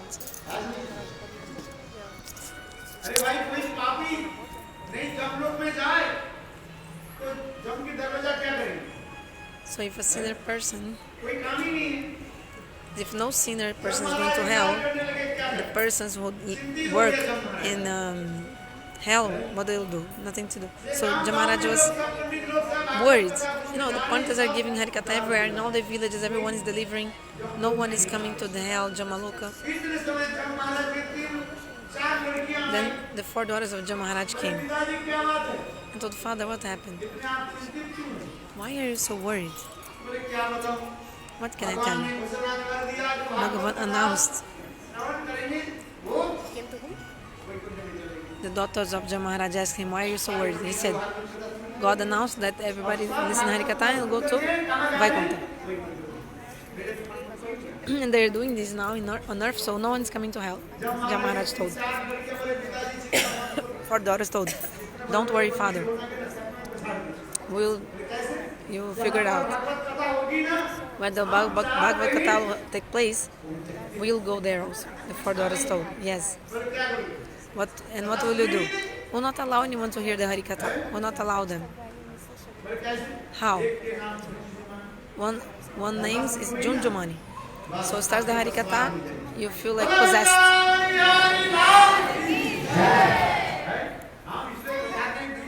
Like you feel asleep, cannot control. That's why sometimes we have to chant the holy names in the middle. Because the daughters of the Maharaj, Maharaj came, they are possessing your body, they are possessing you. They don't allow you to hear the Hari-Katha. So Junjumani is like you're nodding off, doze off. Maharaj, I'm dozing off, I'm feeling some sleepiness. Remember I told you, even Parvati slept in the Katha. But of course, it was pastime for her. So first, Junjumani. Second, Junjumani, like morning, you're like start to falling, feeling so sleepy. Third daughter.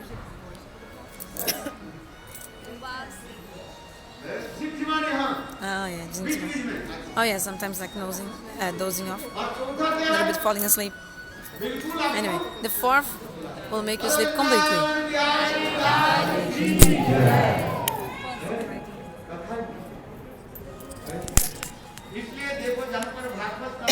So where the Bhagavad-Katha is going on, may you believe or not, but the 4 daughters of Jam Maharaj, automatically they start moving around that place. Maharaj, I heard so many Bhagavad-Kathas, you tell the Guru. I heard 108 Bhagavad-Kathas in my life. I heard 108. Some person can say. Then I say, okay, in the first Bhagavad-Katha, a chariot from the Vaikuntha came for Dundukari. How many chariots came for you? Oh, no, nothing came. But did you hear the Bhagavatam? No, actually I didn't. Why? Because you sit for the Katha, but these 4 daughters come to you. The 4 daughters of Jai Maharaj come. So listen carefully. And these 4 daughters, make them run away. How?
There's no difference between Rama and Sita. Oh, Rama and Krishna, sorry. According to the Shastra scriptures, there's no difference between Rama, Narayana, Krishna, and all the avatars. They have no difference from Krishna. Only one Krishna Bhagavan. To relish pastimes, manifest in different forms. In the form of Ram, in the form of Krishna. But Krishna is the main. Just like one candle can light many other candles, Krishna is the origin. The same Krishna appeared in Ayodhya as Rama, as Narayana in Vaikuntha. The same Krishna appears in Mathura as Mathura-dish. He's called Devakinandan, the son of Vasudeva. He's called Vasudeva Krishna. This Krishna in Dwarikapuri appears as Dwarkadish. The difference only about the sweetness, how much manifests in these all different forms of love. But according to the Tattva Siddhanta, there is no difference between Ram and Krishna.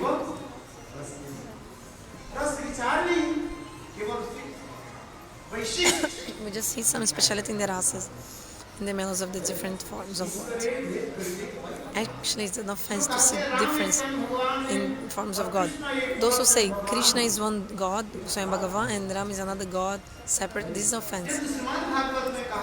The Srimad Bhagavad explains Krishna stu Bhagavan Swayam.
Govinda means he's giving happiness to the senses of all the living entities. Bhagavan. Go means senses. Go means cow. Go means Brahman. Go means Vedas. Brajavasis. He who gives happiness to all of them. He is Govinda. Indra gave to Govinda, to Krishna, the name Govinda. Later, when we describe about Giriraj Govardhan Lila, we'll speak about this. Govinda is such a beautiful name. He's the Adi Purush, the Supreme Personality of Godhead. Swayam Bhagavan. That's why in the Bhagavatam, Srila Goswami explains very clearly. Krishna is Swayam Bhagavan. Coming back to the katha, there's no difference between Rama and Krishna. There's no difference between them. You only see a speciality of the rasas. And the Maharaj katha is very sweet, very beautiful. There's no difference between Rama and Krishna. Ram Krishna इनके चप्पल विशेष नए गंभीर इनके चप्पल विशेष राम नाम लड्डू गोपाल नाम खीर और कृष्ण नाम मिश्री तो घोर घोर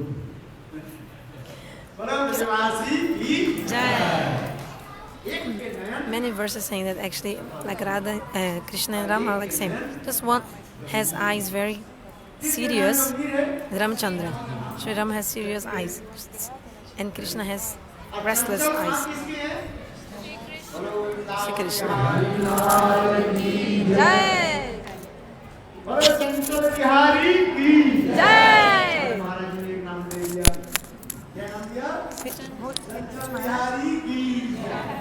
Shripad Shanta Maharaj gave this name to Krishna, gave one beautiful name to Krishna, Chanchala Bihari.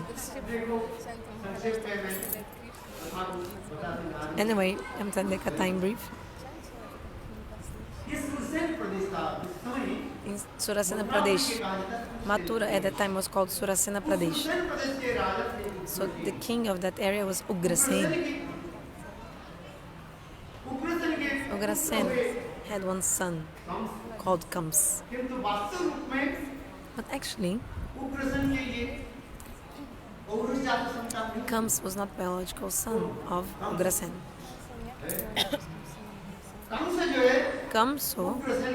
Kamsa, he was not the biological son of Ugrasen.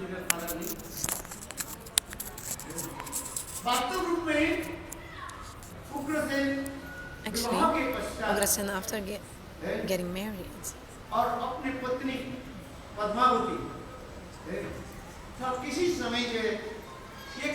his wife Padmavati she was in a beautiful garden, his wife. And then Padmavati, she was the wife of Ugrasen, Padma. She was so beautiful. She was wearing beautiful clothes.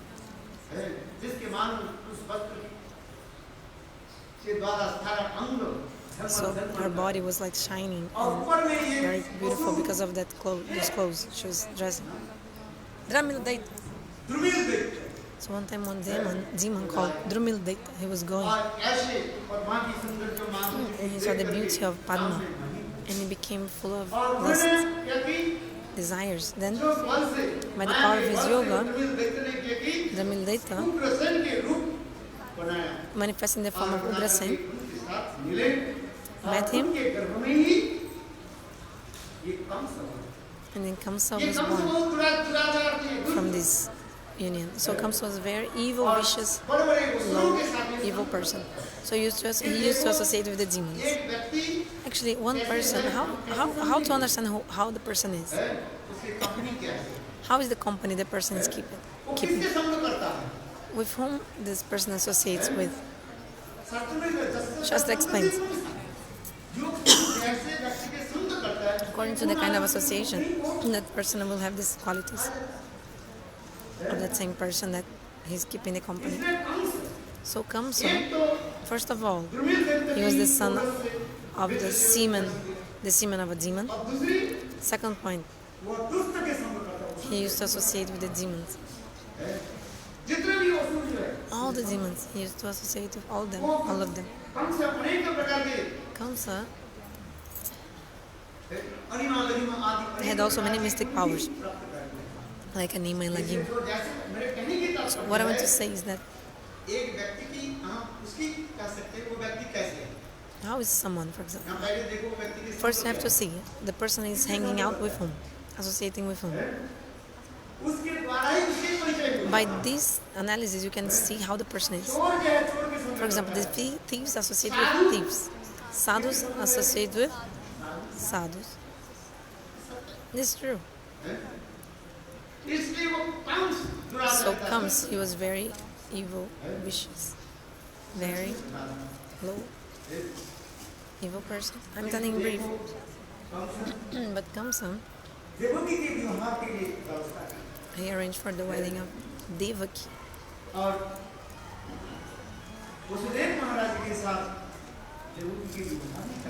So he arranged the wedding of Vasudeva and Devaki. And he put them sitting on the golden chariot, and he was riding them after the wedding. Then suddenly an aerial voice came. Foolish comes this Devaki that you're marrying her, like performing her wedding, so much nice celebration. And you yourself, you're riding their chariots and taking them. this Devaki from her womb, her 8th womb, will be your assassin, your killer. He will kill you. Hearing this, comes, jumped out of the chariot. He caught her hair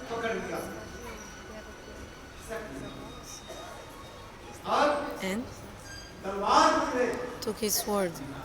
If there will be no bamboo forest, there will be no one will play the flute. If there is no bamboo forest, no one will play the flute. I will prove that this aerial voice is alive. Because if Devaki is alive, then from her 8th womb, Vishnu might appear and kill me.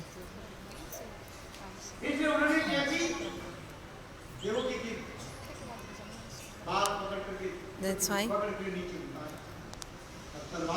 he just caught her of her neck, of her hair, and about to kill her. But Vasudeva Maharaj, he was very intelligent, smart person. So, with beautiful, sweet words, he tried to pacify. He comes. If you need to pacify someone, you should try to use 4 ways, 4 kinds of attitude, like 4 arrows. You can say like this. If one works, you don't need to use the other word, arrow. Like some dumb, done the good. These 4 kinds of tactics. So first, Vasudeva Maharaj, with sweet words, he said, Devaki is your sweet sister. She's a woman. Shastra explains that women should never be killed. You should never even raise your hand to a woman.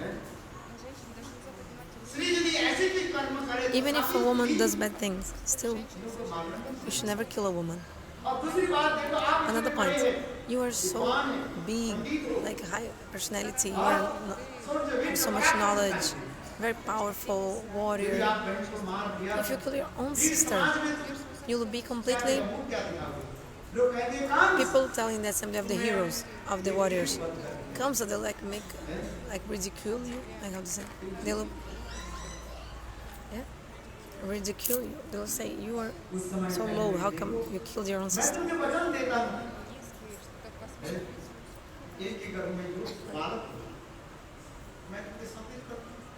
So, Vasudeva Maharaj said, I promise you, the 8th womb will kill you, so I'll give you the son. Kamsa started thinking, true.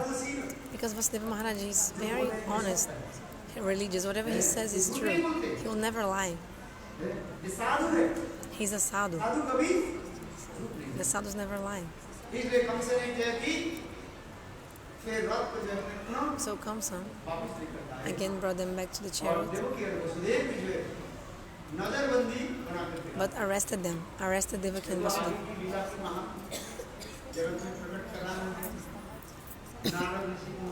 So Naradeshi came to see Kamsa to help making the pastimes go further. So Narada came, and when he came,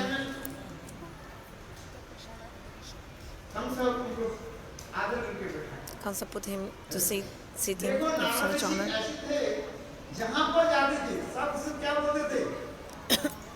Wherever Narada goes, everybody calls him Guruji. Wherever he goes, Narada is respected as Guru. Hey Gurudev, everything is okay? Yes Gurudev, everything is good.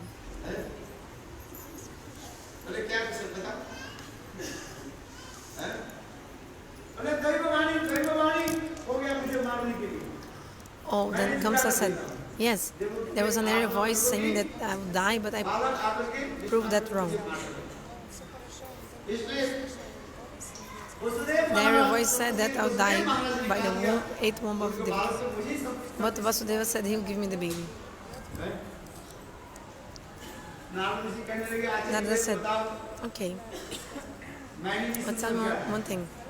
I just came from Vishnu, so comes. Even great demigods, maybe they came in different shapes to destroy the dynasty of the demons. You don't know. So do one thing. तुम्हें मानने के लिए देवता लोग भी The demigods, maybe they are षड्यंत्र रचाए, देवता लोग भी ये काम they करो, can do many things to try to kill you, ना रहे बांस ना बजे बांस, like secret plans, secret plannings, and like this. So do one thing. So Narada told Kamsa. क्या हुई?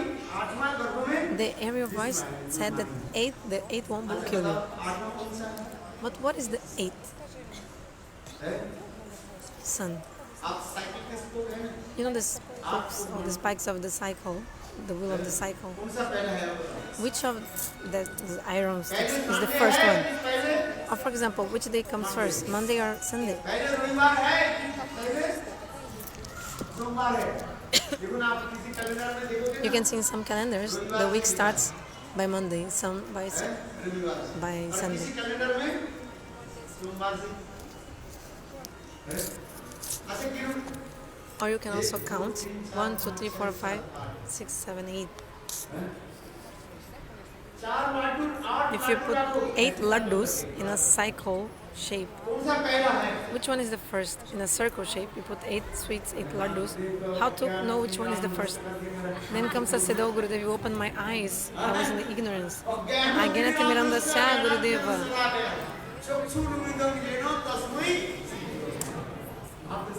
This is true. So you know Gurudev, what to do? Then Narada told, do one thing. It's better, you'd better kill all the sons of Devaki, all the offspring Devaki has. Because maybe Vishnu can come as the first son and actually this hill can be counted as the 8th. Maybe the 7th, in the middle also, any of the middle ones. So do one thing. You'd better kill all the sons and daughters, all the offspring that Devaki has. You kill them all. So when Nabhaga told this, the evil Kamsa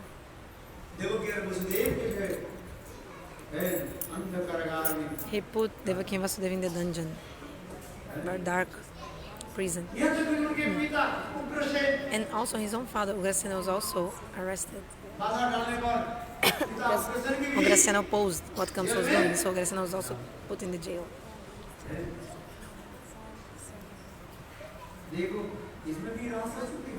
There are many secrets behind this. One by one, Devaki was having the babies. They are called Sadagarbha, the 6 sons or 6 wombs. Kamsa one by one killed all of them. Who are these Sadgarbha, the 6 wombs of Devaki? The sons of Marichi actually. Once Lord Brahmaji, he saw the beauty of his own daughter and was running after her. So the rishi saw him and he left on Brahma. So Brahma left the rishis, you'll die from the hand of your own father. So this Kalnemi was born as Kamsa now. And from this they were delivered. Anyway, many stories, another teaching.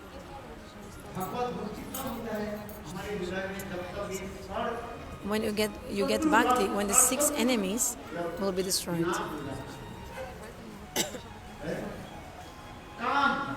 Kam, Krodha, Lobha, Moha, Mod and Matsarja. Lust, anger, greed. If the sadhaka has in his heart the 6 enemies, Bhakti will not appear there. And it's also a very important thing. When Bhagavan will appear in our heart? When our heart is free of Kam, Krodha, lust, anger, etc. When our heart is neat and clean. When our heart is very pure and on the basis of Sandhini Shakti, Samvita and Hladini will come.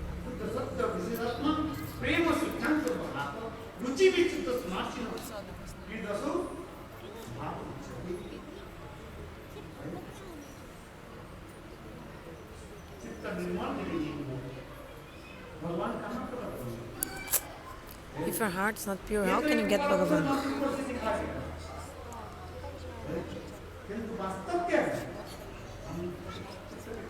Actually, this story is there, but actually the meaning is that we have to clean our hearts.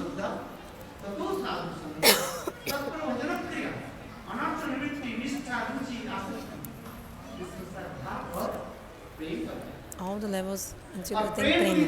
Srila Sadhusanga Bhajana Kriya. So in prema you'll have the darshan of Bhagavan.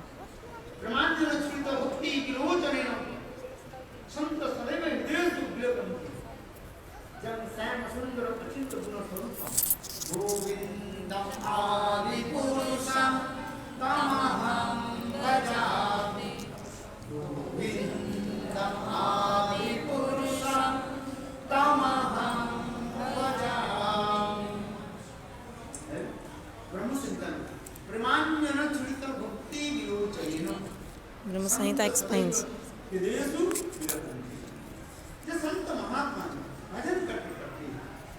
The saints doing bhajana slowly. They come to the stage of prem. Premanjana. So it's like the kajal of love. The ointment of love. If you have prem in your heart, you can see Bhagavan.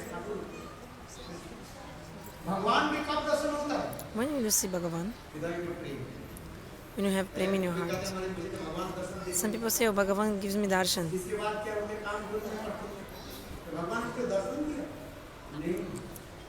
उसके बाद की? उसके बाद they say that they saw Bhagavan and then Bhagavan only gives darshan. Actually, Bhagavan didn't give darshan to you. Only if you have prem. The person says saw Bhagavan, but actually the person after falls down in lust and anger. Actually, Bhagavan didn't give you darshan. You see, Narada Rishi had the darshan of Bhagavan once. Immediately he fainted. Only when you have prem, Lord will give you this darshan. Narada Rishi told about his own life history. I got the mantra from the rishis, he said, and I was chanting the mantra. Narada Rishi told his life history. I was chanting the mantra. My heart became pure. I became so eager to see Bhagavan. Once Bhagavan gave me darshan with 4 arms, and then I saw Bhagavan and I fainted. I don't even know for how long I was fainted.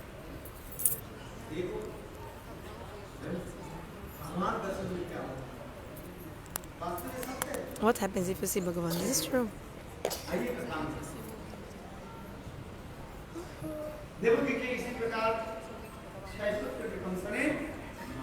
So, the 6 sons of Devaki were killed.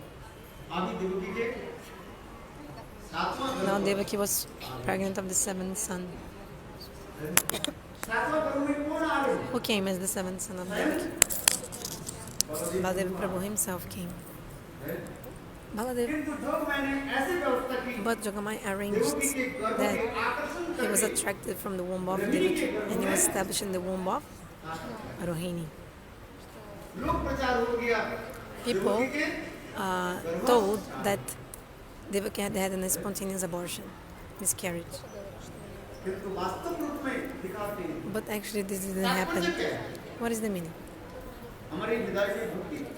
Bhakti will only appear in our hearts if Gurudeva directly appears in our hearts and cleans all the anarthas, all the ignorance of our heart. Then Bhagavan appears. The 7th womb. Who came actually?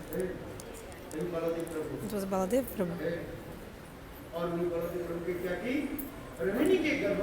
Baladev was established in the womb of Rohini.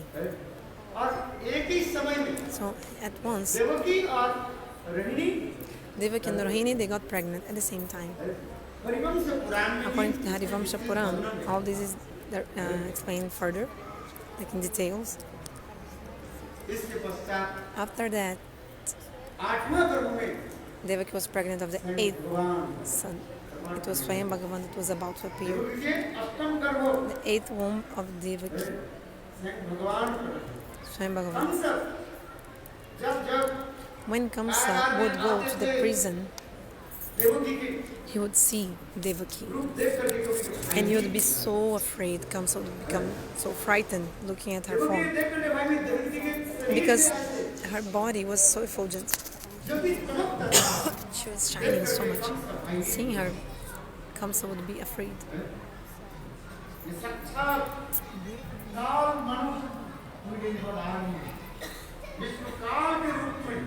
Vishnu was coming like the time personified, coming to Kamsa. Garga-samhita explains. Kamsa was so afraid.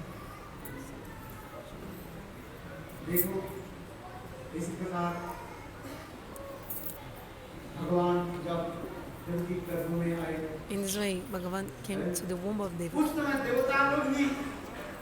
At that moment, demigods saw her womb and did many prayers. It's called Garbha-stuti. Many beautiful verses. The demigods praised Devaki in her womb. It's called Garbha-stuti. After that, 8th month of the pregnancy, Bhagavan was about to appear.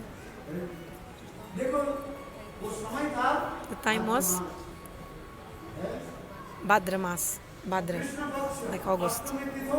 Krishna Paksha, dark fortnights of moon, Rohini Nakshatra, Ashtami Titi, all the better conjunctions of the stars were there. When Bhagavan was about to appear, everyone felt so much happiness in their hearts. The stars could be seen in the sky. Everywhere the earth was so beautiful and like decorated, very beautiful. The earth, the rivers, full of waves. Because the Supreme Lord himself is about to appear. So Dari-Devi, the earth, manifests in such a beautiful form to receive Bhagavan.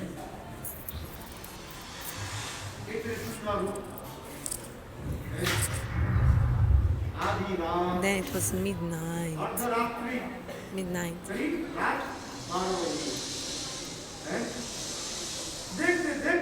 Then suddenly, so many clouds covered the sky.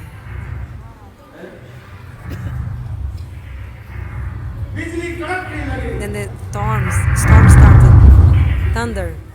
Thunderbolts, lightning. And at that moment, all the security guards of Kamsa, they all, by the desire of Lord, they fell asleep.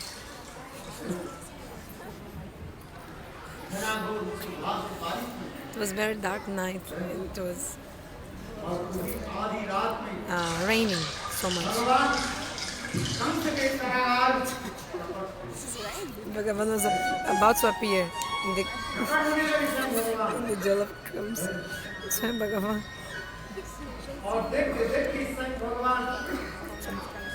And then suddenly, Swayam Bhagavan appeared, Shankha, Chakra, Gada, Padma. Seeing this, Devaki and Vasudeva, they folded their hands and they prayed to him. Swayam Bhagavan told, "Hey Devaki and Vasudeva, look at my beautiful form.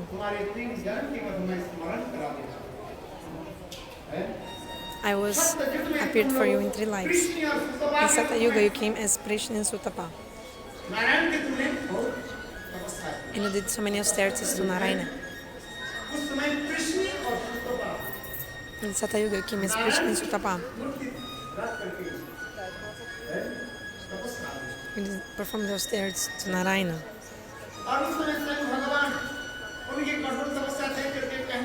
Then Swayam Bhagavan sing your austerity story. Hey Krishna and Sutapa, ask for a benediction. Ask for a benediction, whatever you want.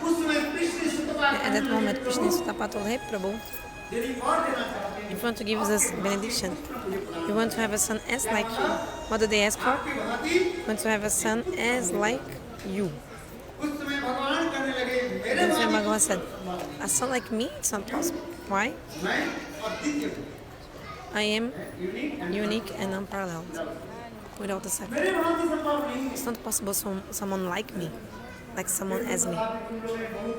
But because you performed hard austerities, I'll give you my word to you. I myself, for 3 births, I'll come as your son. In every birth, I will remind you of all this. So in the first birth, the son of a Prishnisutapa was called Prishnigarba and was Bhagavan. His name was Prishnigarba. The next life, this Prishnisutapa became as Aditi and Kashyap. At the time, Swayam Bhagavan appeared as Aditi Nandan, Kashyap Nandan, as Vamana-deva.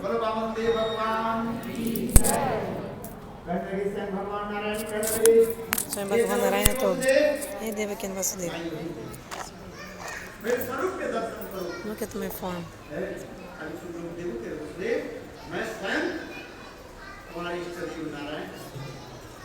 I am Arushpodeti Narayana."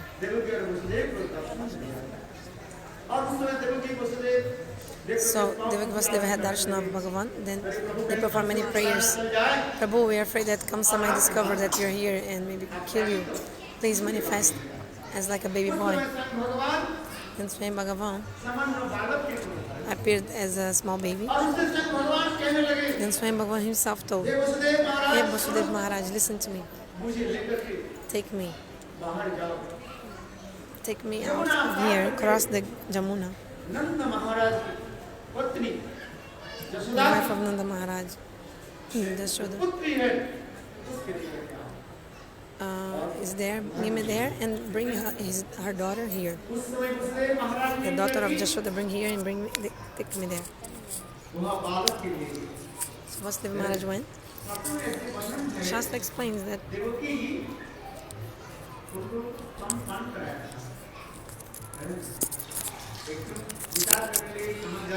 Devaki breastfed once Krishna because she thought, oh, maybe he'll go somewhere far, his mouth will be dry, so she breastfed Krishna once, Devaki.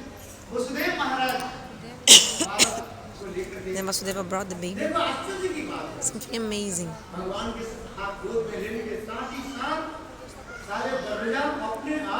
When he caught Krishna on the lap, all the doors opened, all the doors of the prison. Even the shackles of iron that were also on his wrists also opened. Vasudeva Maharaj came out of the prison, the jail, and he saw the Jamuna's level of water was very high, and the waves were flowing. Kal kal kal makes so many sounds. It was like raining so much. Storm. Vasudeva Maharaj thought, how can I cross the Jamuna with this boy?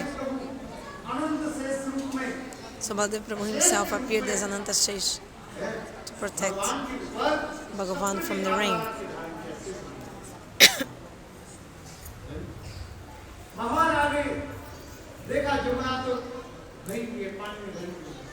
So came out and saw that Jamuna level of water was full.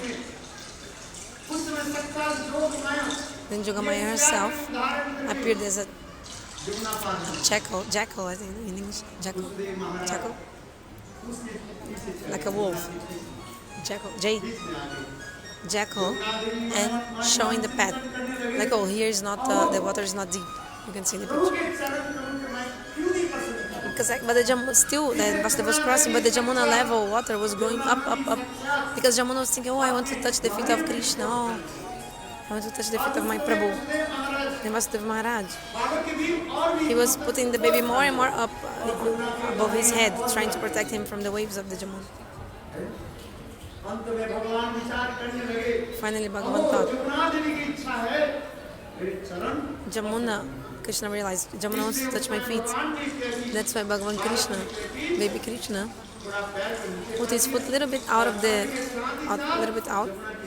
Then the waves of Jamuna touched his feet, and immediately the level of water came down. Vasudeva Maharaj himself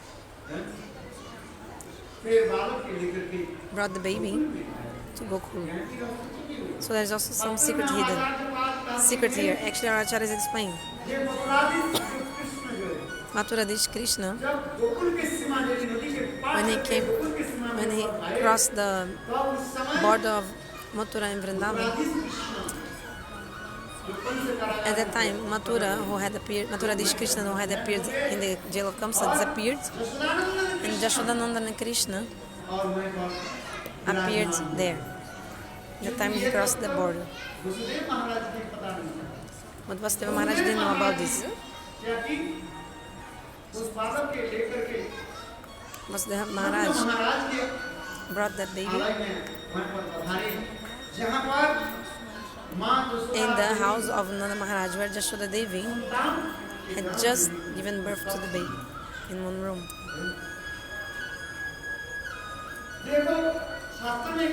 Shastra explains, at the same time, Mother Jashoda, she gave birth to two babies, Krishna and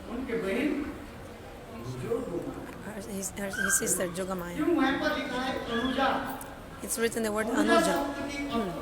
Anuja means someone who is born after. So Krishna was born first, and after him Jogamaya was born. But look, Vasudeva Maharaj couldn't see Krishna. He only saw what? One daughter of Jashoda, Jogamaya. He left the baby, and Vasudeva thought, I kept my son here.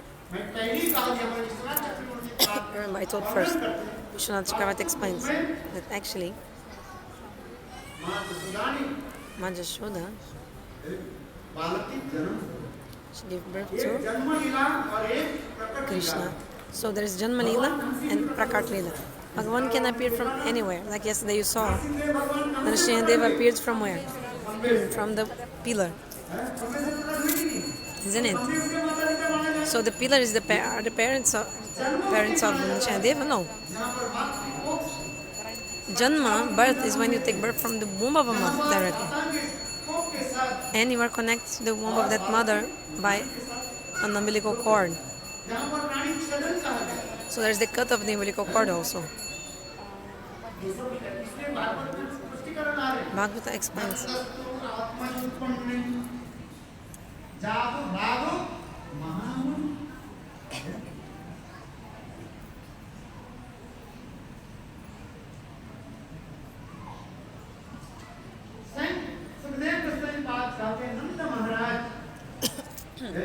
Shukadeva Goswami said, Nanda Maharaj was naturally very magnanimous when Lord Shri Krishna appeared as his son, and as he was overwhelmed by jubilation. So he called the Brahmanas and asked for the Brahmanas to make swastivachan of Krishna, and give donation of clothes, food.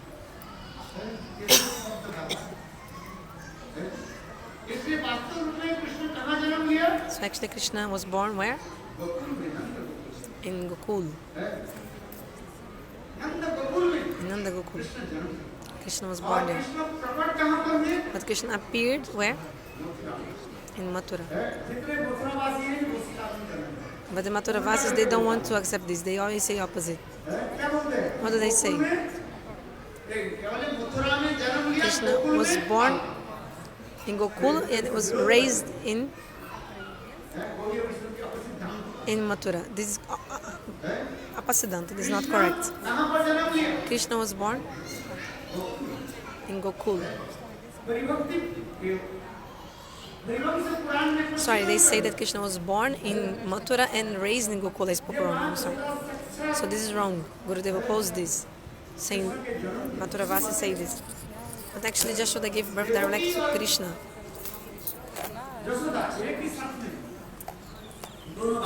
Devaki and Jashoda, they gave birth at the same time.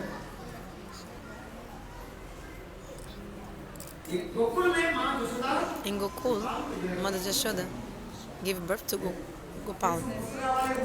But the Mathura people say opposite. Mathura people, they say Krishna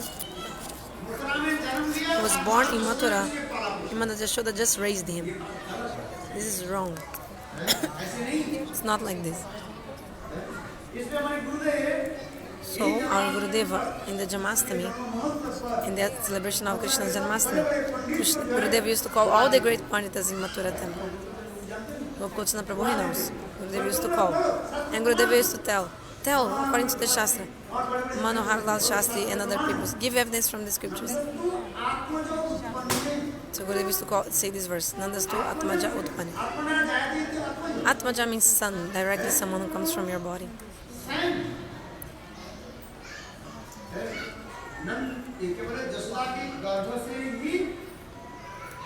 Means Krishna was born from the womb of Jashoda directly. After that, Vasudeva Maharaj brought Jogamaya. When he came, then again the doors closed when he came back to the jail. Then Vasudeva Maharaj put the baby girl in the hand of Devaki. And when he put the baby, immediately, just like when babies are born, they cry. So the baby started crying. And in this moment, by the desire of Bhagavan, all the security guards of Kamsa, they woke up. And they told, Maharaj Kamsa, Devaki gave birth to a son. Then immediately, Kamsa came running. And he snatched the baby from the arms of Devaki. Devaki told the brother, it's a girl. It's not a boy, it's a girl. It's a girl. Kamsa said, but Vishnu can come in any form. Who knows? Doesn't matter. So Kamsa took that baby, snatched from the hands of Devaki, and he threw the baby on a stone, at a stone. Tried, but then the baby girl very strongly kicked the head of Kamsa, and Kamsa fell on the ground. And she went to the sky, manifested 8 arms, and told, foolish Kamsa, how can you kill me? Your killer has already been born somewhere else. Somewhere else. Kamsa was looking, staring at her. So let's stop here, this part of the story. And there, Nanda Maharaj, to celebrate the birth of his son, he performed a beautiful party celebration. So now let's have a glimpse of this celebration, and tomorrow we'll continue describing more about the katha. About Purna just showed the story of Drona and Dara. Tomorrow we'll describe it. So we'll stop it here. Maharaja Maharaj is making a beautiful celebration.